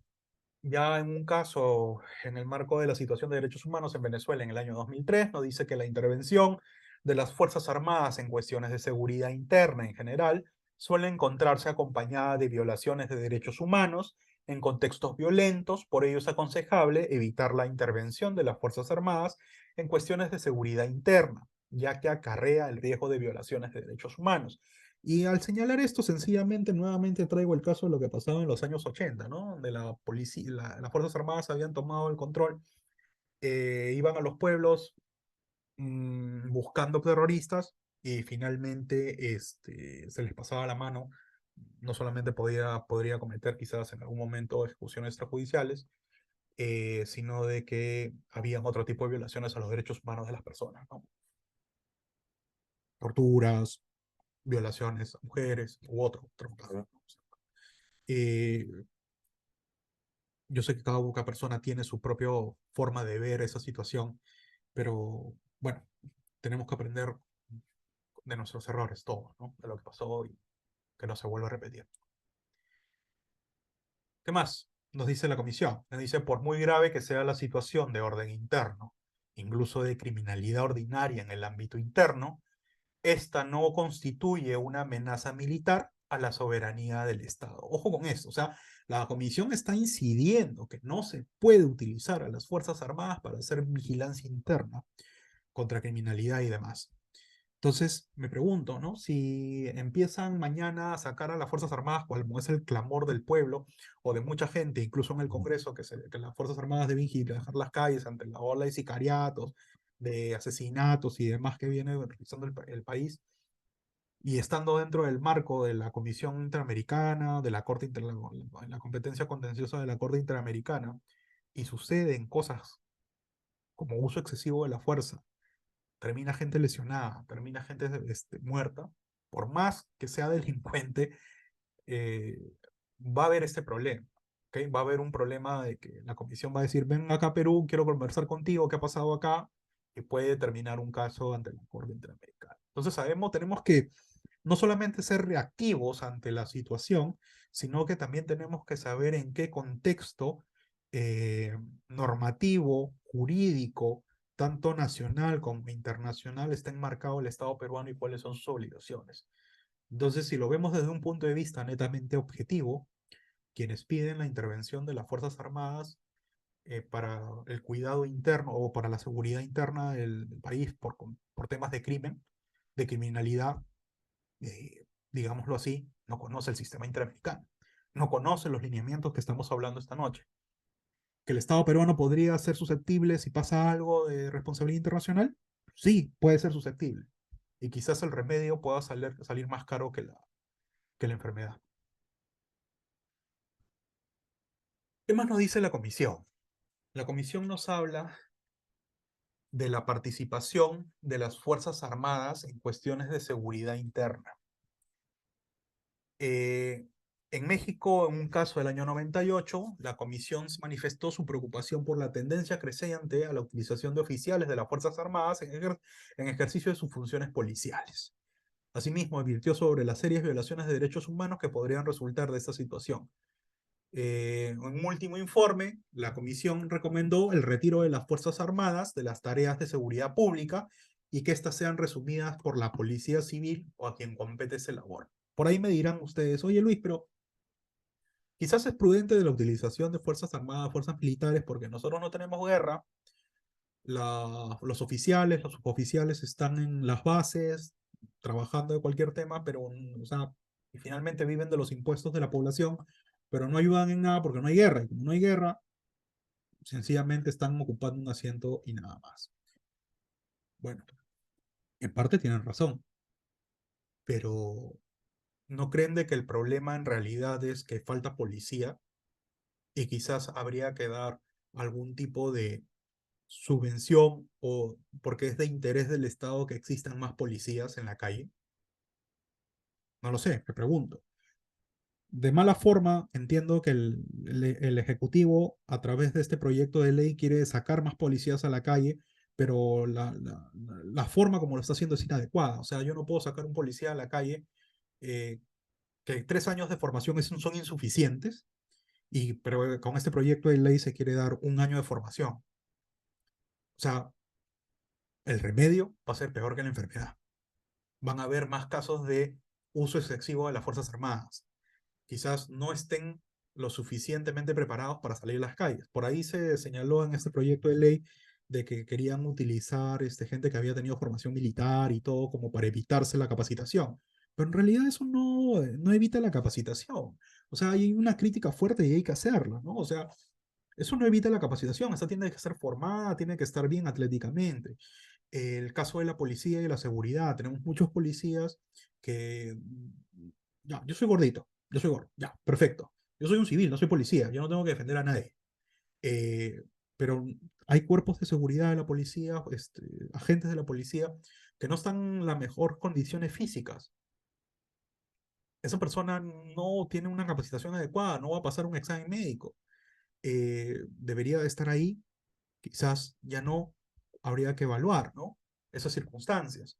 Otra de las circunstancias, recuerdo de que uh, de un caso conocido en YouTube, me hubiera gustado ponerles el link aquí, pero se me trae a la colación, es de que roban una mototaxi, el policía saca el arma y el arma se le resbala de las manos y se cae al suelo. No hay preparación, se irán los nervios y demás. Y todavía el policía era obeso, entonces no corrió atrás de la moto que recién estaba iniciando la huida. O sea, si quizás ponía un poco más de empeño, podía llegar, pero obviamente que estaba con sobrepeso y no la iba a hacer. Entonces, la crítica, para retomar la exposición, es de que el problema es la falta de policías. El problema es la falta de capacitación de los policías que tenemos en la utilización del uso de las armas de la fuerza, del uso de la fuerza. En consecuencia, necesitamos policía mejor capacitada. Y quizás eso pase por más años de educación dentro de las escuelas policiales. Necesitamos militares para lo que corresponda, adecuadamente capacitados. Y un militar, hasta donde tengo conocimiento, realiza, creo, 5 o 4 o 5 años de formación, como casi una universidad dentro de la escuela oficiales. Pero la policía no, salen 3. Quizás no es lo adecuado. Eso es una crítica y que tiene que verse. Eh, la criminalidad está desbordando, sí, pero yo necesito gente que sea preparada lo suficiente para poder combatir esa criminalidad. Pasemos, por favor. ¿Qué nomás nos dice la comisión? Que la experiencia en los países de la región es que cuando las Fuerzas Armadas se han hecho cargo de los temas de seguridad ciudadana, se han incrementado violaciones de derechos humanos, principalmente a través de uso excesivo de la fuerza, detenciones arbitrarias, tortura, ejecuciones extrajudiciales y desapariciones forzadas. Eso lo ha dicho la Comisión en su informe Violencia, Niñez y Crimen Organizado del año 2016. El tema, señores, no es solamente a nivel nacional, o sea, eso es un problema macro a nivel regional que sucede, y más que regional, universal, de carácter universal o de vocación universal. No solamente pasa eso aquí, siempre pasa. ¿Por qué? Por la falta de formación.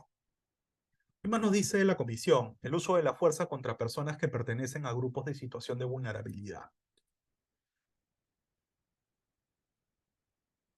Y aquí es importante traer a colación informes que pasaron que emitió la Comisión en el marco de violencia que había en Brasil. Estos informes no son tan antiguos, hablamos del año 2004 o 2009, en los cuales, por cuestiones de raza, la policía elaboraba un perfil racial y señalaba, no, mira, la persona morena, disculpan, pero en Brasil absolutamente casi todas las personas son de tez morena, bueno, un alto porcentaje, ¿no? Y dependiendo de la ciudad donde uno va, son de tez morena. Eh, tienen perfil de delincuente, ¿no? O sea, un poco más un perfil lombrosiano de criminalidad y demás. O, ¿qué nos dice específicamente la comisión? Dice, la violencia policial es discriminatoria, pues alcanza en mayor número y con mayor violencia a los sujetos con caracteres propios de la raza negra. Otro factor determinante es la cuestión económica social, pues en la gran mayoría de los casos las víctimas son personas pobres, habitantes de favelas y de zonas periféricas. Entonces, ya hay un prejuzgamiento, y esa es la preocupación que demuestra la comisión, de que no necesariamente por ser una persona pobre tú vas a ser delincuente, que no necesariamente por ser una persona de tez morena vas a ser delincuente. Pero ese prejuzgamiento venía dándose en el marco de la policía en Brasil. ¿Ya? ¿Qué más nos dice? Nos dice en que en Brasil el perfil racial se relaciona directamente con un alto número de detenciones ilegales. Asimismo, la población negra es más vigilada y abordada por agentes de la policía. Bueno, es que también la población negra vive en las favelas. Y bueno, no sé si ustedes han estado en Brasil en algún momento.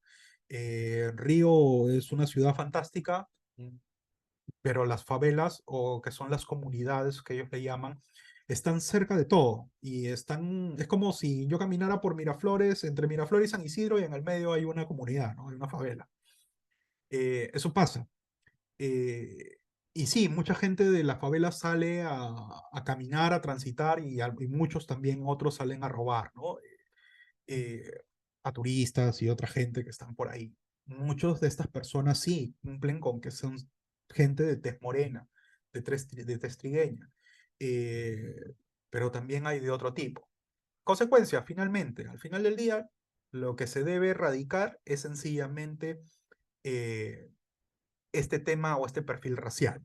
De acuerdo a un antiguo formato de la policía, o antiguo protocolo de la policía que había allá por los años 2000, 2002, 2003, prácticamente la policía también tenía un índice de determinación de perfil de las personas que podían ser delincuentes.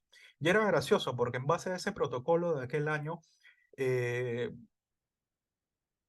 nos comentaba un profesor de la universidad de que prácticamente el 85% de todos los alumnos de la universidad podríamos ser tildados de delincuentes. ¿Por qué? Porque andábamos con zapatillas, andábamos con jean, eh, algunos andaban con el pelo largo, y eso era un perfil que más o menos decía de que tú podías ser un delincuente en la calle. O sea, había un tema de discriminación, ¿no? Al respecto.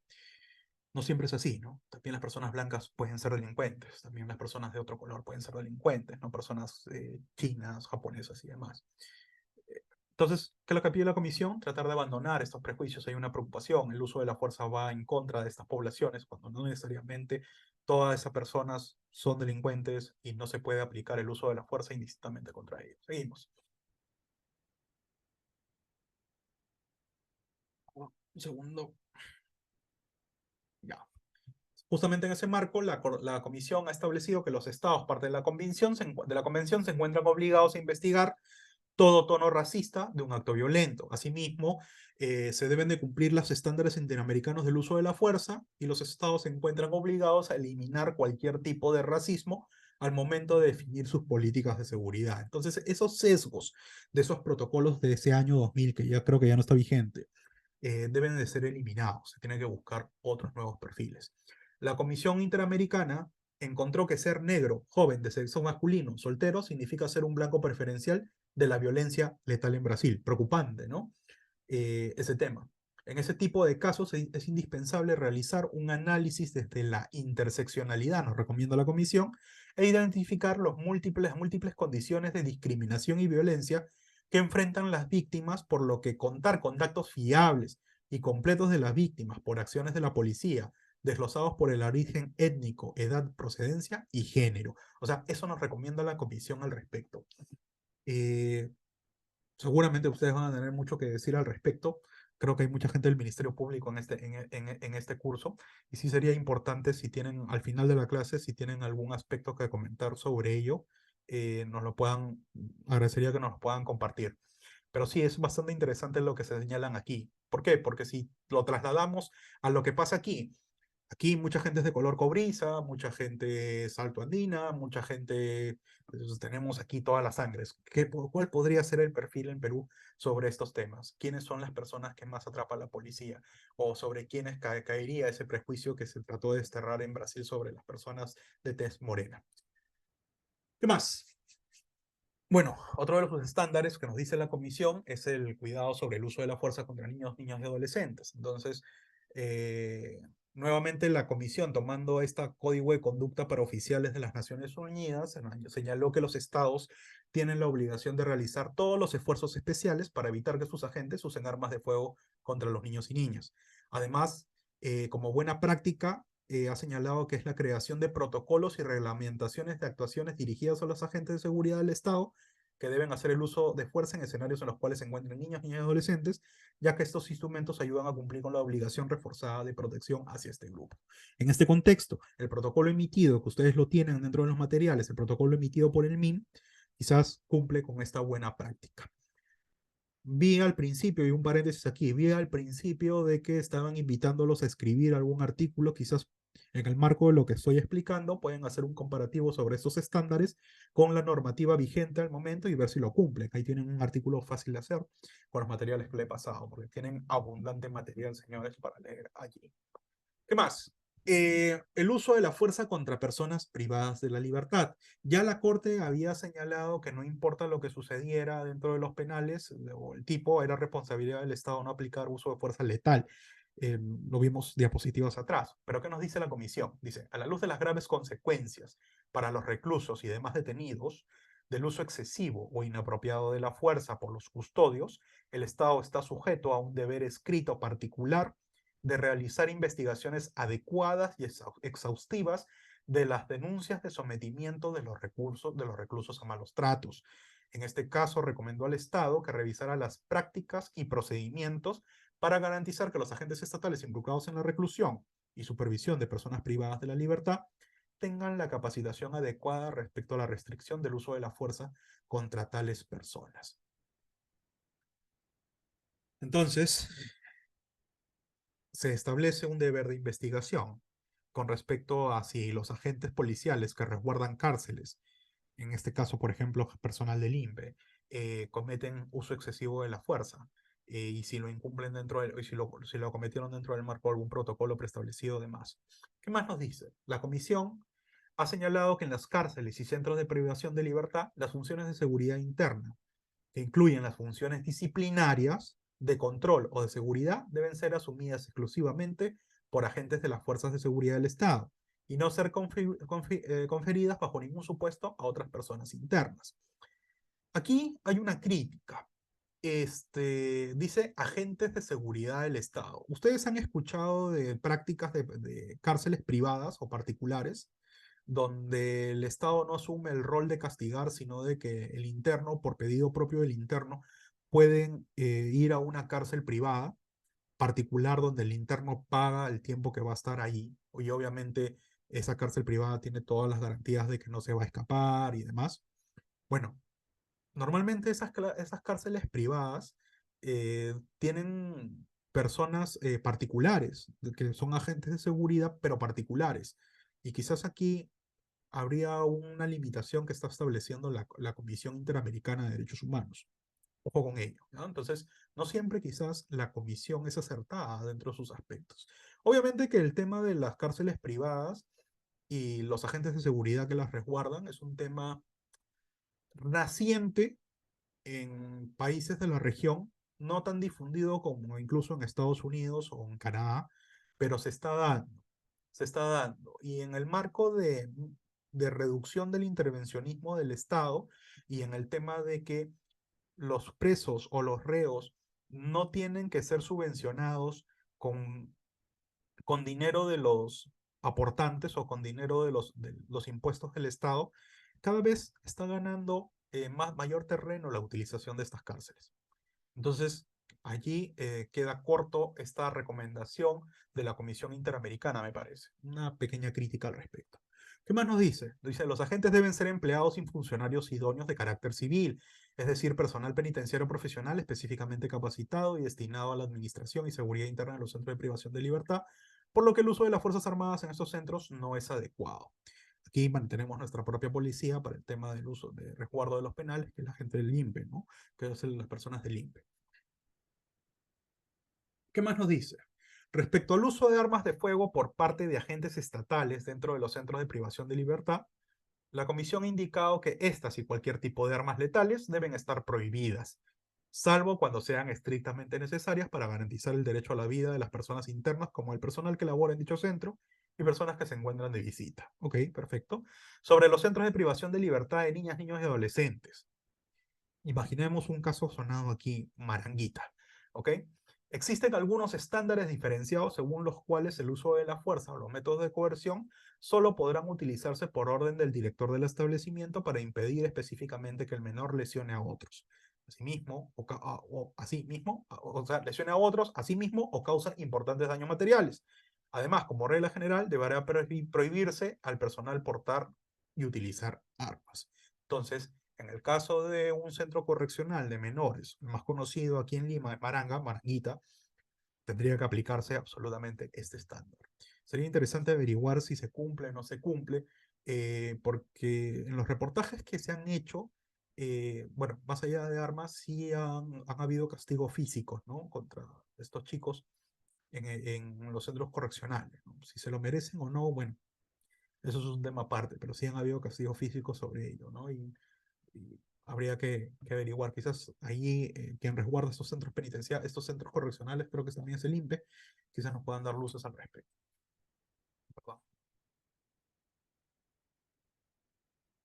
Uso de la fuerza contra personas desplazadas. Otro de los pronunciamientos de la comisión nos dice que en el marco de una medida cautelar ordenada respecto a un campamento de personas desplazadas, la comisión solicitó a Haití adoptar todas las medidas necesarias para evitar el uso de la fuerza y la violencia en cualquier expulsión, así como garantizar las acciones de agentes estatales y de particulares, no poniendo en riesgo la vida y la integridad personal de las personas desplazadas que viven en el campamento. En consecuencia, lo que la comisión nos está diciendo en un buen romance es de que no se puede realizar utilización de uso de la fuerza contra personas desplazadas, especialmente en campamentos garantizados por un Estado, ¿no?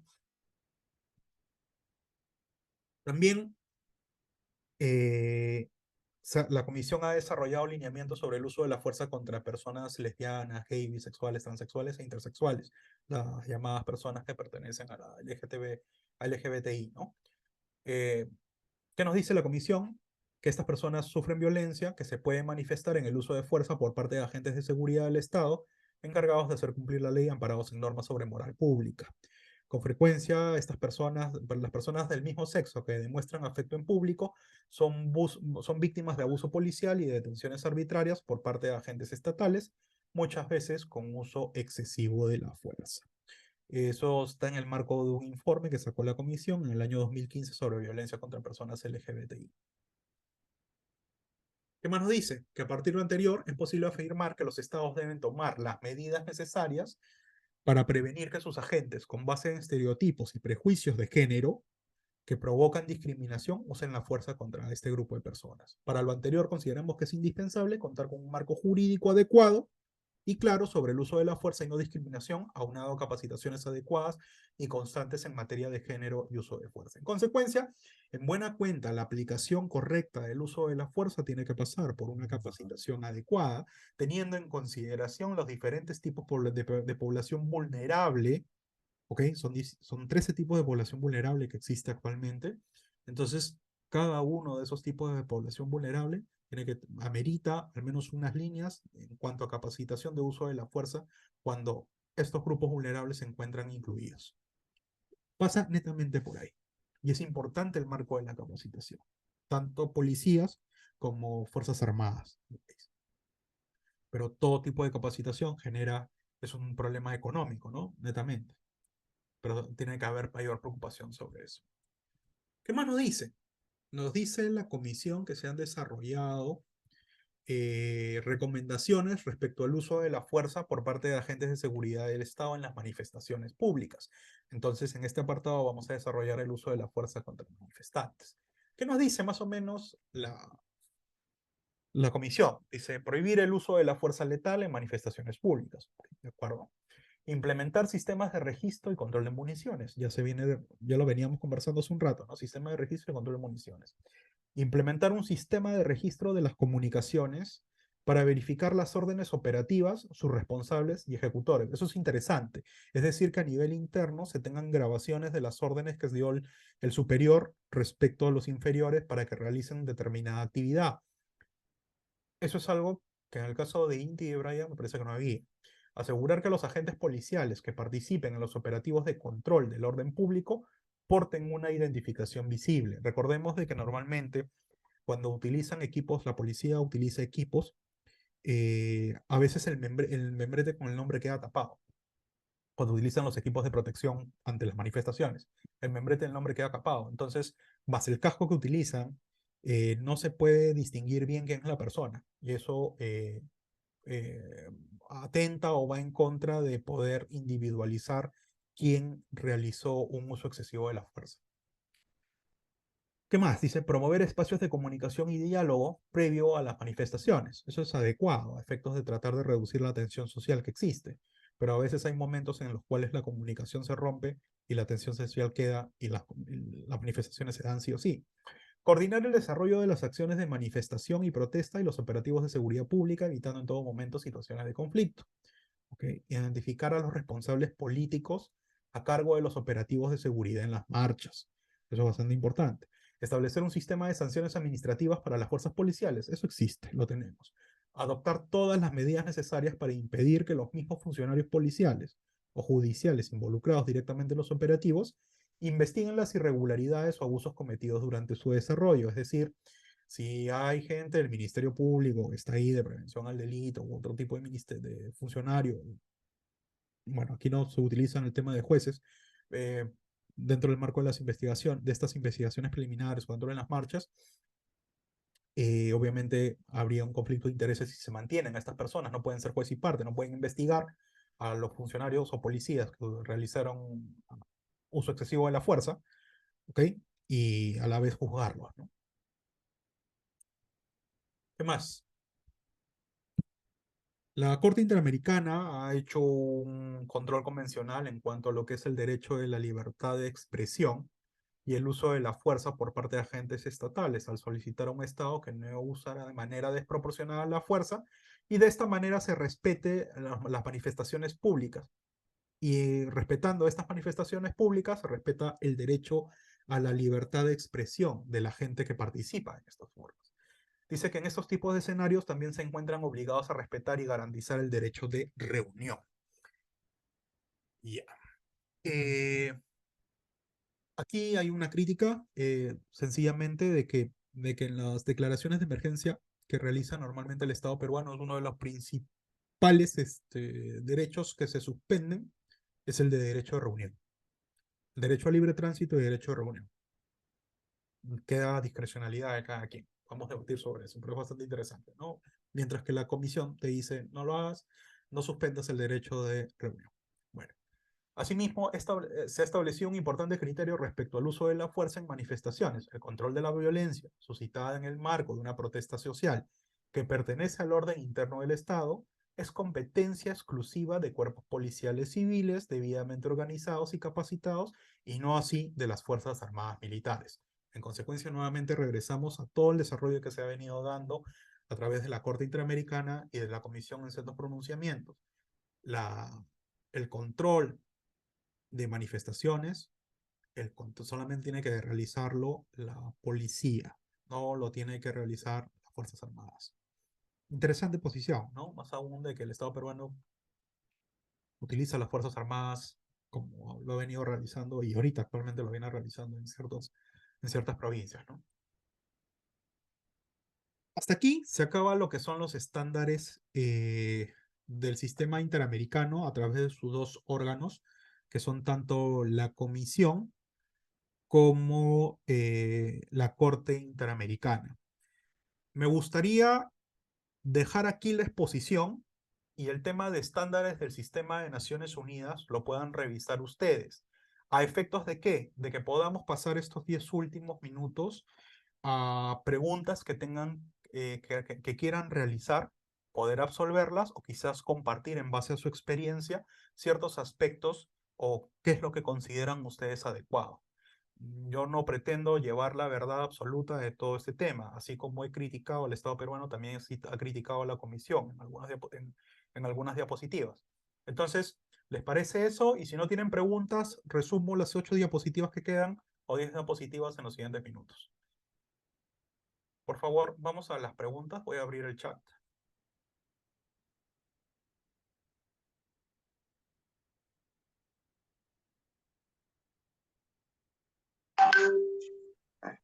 Aló, perdón, buenas noches, doctor. Sí, sí, lo escucho.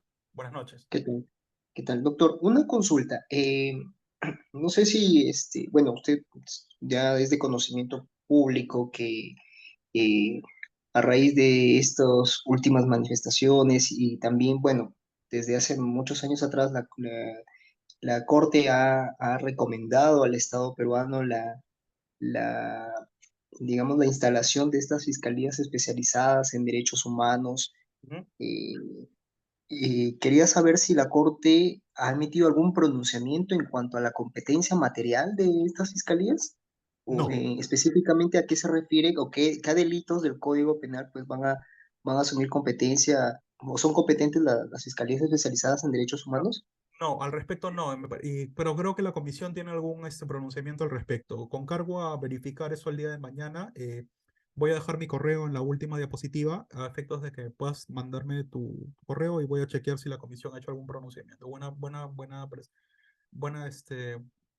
presentación de esa casuística. No la había mapeado. Gracias. ¿Alguna otra pregunta o consulta o aporte?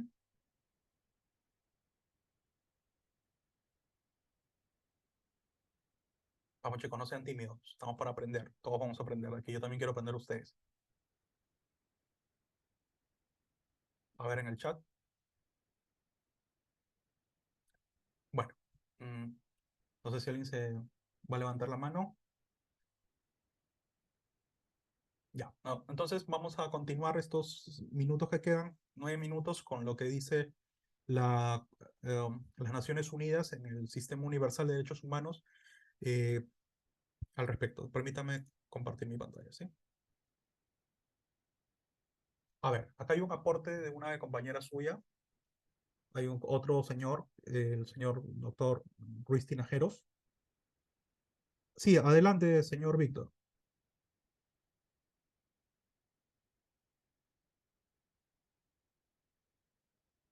Si le pudieran facilitar el micro al señor Tinajero, a Ruiz Tinajeros, para hacerlo más rápido, le agradecería.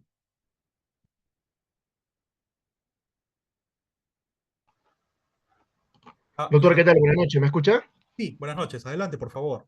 Doctor, justamente con respecto al compañero o al doctor que preguntó, ¿no? Con respecto a la competencia de de las fiscalías en derechos humanos, tengo entendido que es bueno, se basa en el Código Penal en un artículo que básicamente habla sobre el tema de los genocidios, es el tema de la vulneración de las comunidades campesinas y si no, eran tres tipos, si no recuerdo, si no mal recuerdo. Ahora, si bien es cierto, con respecto también a estas fiscalías, eh, hay una parte, doctor, que menciona la competencia, ¿no? Y específicamente también hace mención hacia los delitos con respecto a las amenazas, bueno, a los cobros de cupos, por así decirlo, ¿no? Con Ujú. respecto a los periodistas. En este caso, solamente defiende a los periodistas o también, digamos, ¿no? A un juez o a un fiscal amenazado por llevar a cabo un caso o las diligencias de un caso, también es donde cabe esta responsabilidad de esta fiscalía. A ver, justamente su compañera en el chat, Juliana Silva, gracias Juliana, ha señalado que hace una precisión. Dice, precisar que la Fiscalía Superior Penal Nacional y Fiscalías Penales Superprovinciales especializadas en derechos humanos e interculturalidad tendrán competencia nacional para conocer sobre los delitos contra la humanidad eh, eh, previstos en los capítulos 1, 2 y 3 del título 14, 14 del Código Penal y los delitos comunes que constituyan casos de violación de derechos humanos, así como los delitos conexos a los mismos, los delitos de homicidio, lesiones graves y extorsiones cometidas en agravio de periodistas y todos los delitos en agravio de personas defensoras, siempre que sean a razón de su labor, conforme lo establecido en el mecanismo de protección de personas defensoras de derechos humanos del Ministerio de Justicia. Allí está dando una línea de respuesta que quizás habría que revisar quiénes son esas personas defensoras de protección de derechos humanos para poder absolverlo. Bastante interesante ese tema, bastante interesante. No lo tenía tan mapeado. ¿Alguna otra pregunta, por favor?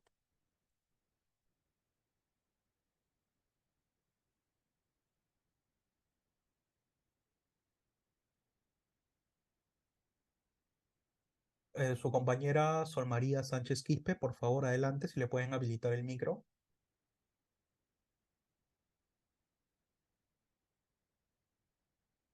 Su compañera Shirley también ha levantado la mano, por favor. En todo caso, si mientras no le levanten el micro, ya, Shirley, te habilitaron el micro. Adelante, por favor. Sí, doctor, buenas noches. Doctor, Buenas una noches. consulta. Sí. En el caso de que el uso de la fuerza policial Ujú, haya excedido los límites establecidos en el marco internacional, ujú, por ejemplo, en nuestro contexto peruano, que hemos ajá. podido ver las protestas sociales y los casos que se han originado, ¿a quién podemos acudir cuando nuestro propio organismo nacional no limita o no pone un freno a este uso de la fuerza policial y mediante qué instrumento, ¿no? O sea, directamente que, que pueda garantizar los derechos humanos, ¿no? Pero a nivel internacional. La comisión es lo más rápido que podrían hacer. Recordemos que cuando pasaron los excesos de uso de la fuerza que durante las marchas de finales del año pasado y este año, directamente se señaló de que hubo uso excesivo de la fuerza del Estado peruano y la comisión activó. Bueno, también fue un tema de impacto internacional, fue reconocido. O sea, aparte de la denuncia que hubo de parte, la propia comisión activó una investigación de oficio al respecto. Y eso es lo que se podría realizar a nivel regional, que es lo más rápido. La comisión podría establecer medidas cautelares y demás. En la clase pasada abordamos sobre las facultades de la comisión al respecto, lo que podría realizar. y la implementación de medidas cautelares es bastante rápido en ese tema, cuando existe una violación latente, ¿no? A la vida o a la seguridad de las personas. Gracias, Shirley. A ver, nos escribe su compañera Roxana Yasta Seclen, pero había otra persona, Sol María Sánchez Quispe, no sé si seguirá en el chat, estaba pidiendo también el uso de la palabra, Sol María Sánchez Quispe. Sol María, en tanto te ubican, si puedes escribir en el chat quizás la pregunta, la leo y trato de responderla. Mientras tanto, voy pasando a lo que dice tu compañera Roxana Ayasta Seclen. Nos dice la doctora que quiere hacer algún comentario respecto a temas respecto a tema de categorías protegidas o categorías sospechosas, que son consideradas por el TC más para temas laborales y de equidad de género, mientras que muchas instituciones del Estado ni las consideran. Pese a que el Perú tiene planes de enfoque de derechos humanos y en ese sentido incluso a la Comisión hace poco sancionó un caso peruano de discriminación indirecta de una pareja homosexual en un centro comercial. Eh, a ver, Roxana, sí me gustaría tu aporte. Si le pueden habilitar el micro a Roxana, por favor. Roxana, ¿ya está Seclen? Ah, que yo les brinde el comentario al respecto. Bueno, pero ya, a ver, pero eso no tiene nada que ver con el uso de la fuerza, ¿no? Si es un tema de derechos humanos al respecto, el tema motivo de la reunión de hoy es hablar sobre los estándares internacionales del uso de la fuerza. Eh, Te lo comento si quieres por interno. Dejo mi correo de Gmail al finalizar y nada, te respondo después de ello, ¿te parece? Me escribes nada más, por favor. A ver, ¿qué nos dice Juliana Silva? Dice, doctor, disculpe, pero en el caso de vulneración de derechos humanos, como se dieron las protestas pasadas, como primera instancia no podría ir a las fiscalías especializadas. Creí entenderte, Juliana, de que ya estaba agotado el tema de netamente interno. Por supuesto que tienes el caso de las fiscalías especializadas para poder atender ello, pero discúlpame, creí entenderte de que eh, querías algo rápido en el marco internacional. Entendía de que ya se había agotado ello, solamente para precisar. Ya. Entonces, esas han sido las preguntas. Voy a compartir mi pantalla y les dejo mi correo, chicos. Este, a efectos de que cualquier consulta que quedó en el aire o podamos conversarla por interno, eh, están visualizando, entiendo, ¿no? Mi correo, les digo, es, por favor, tomen nota.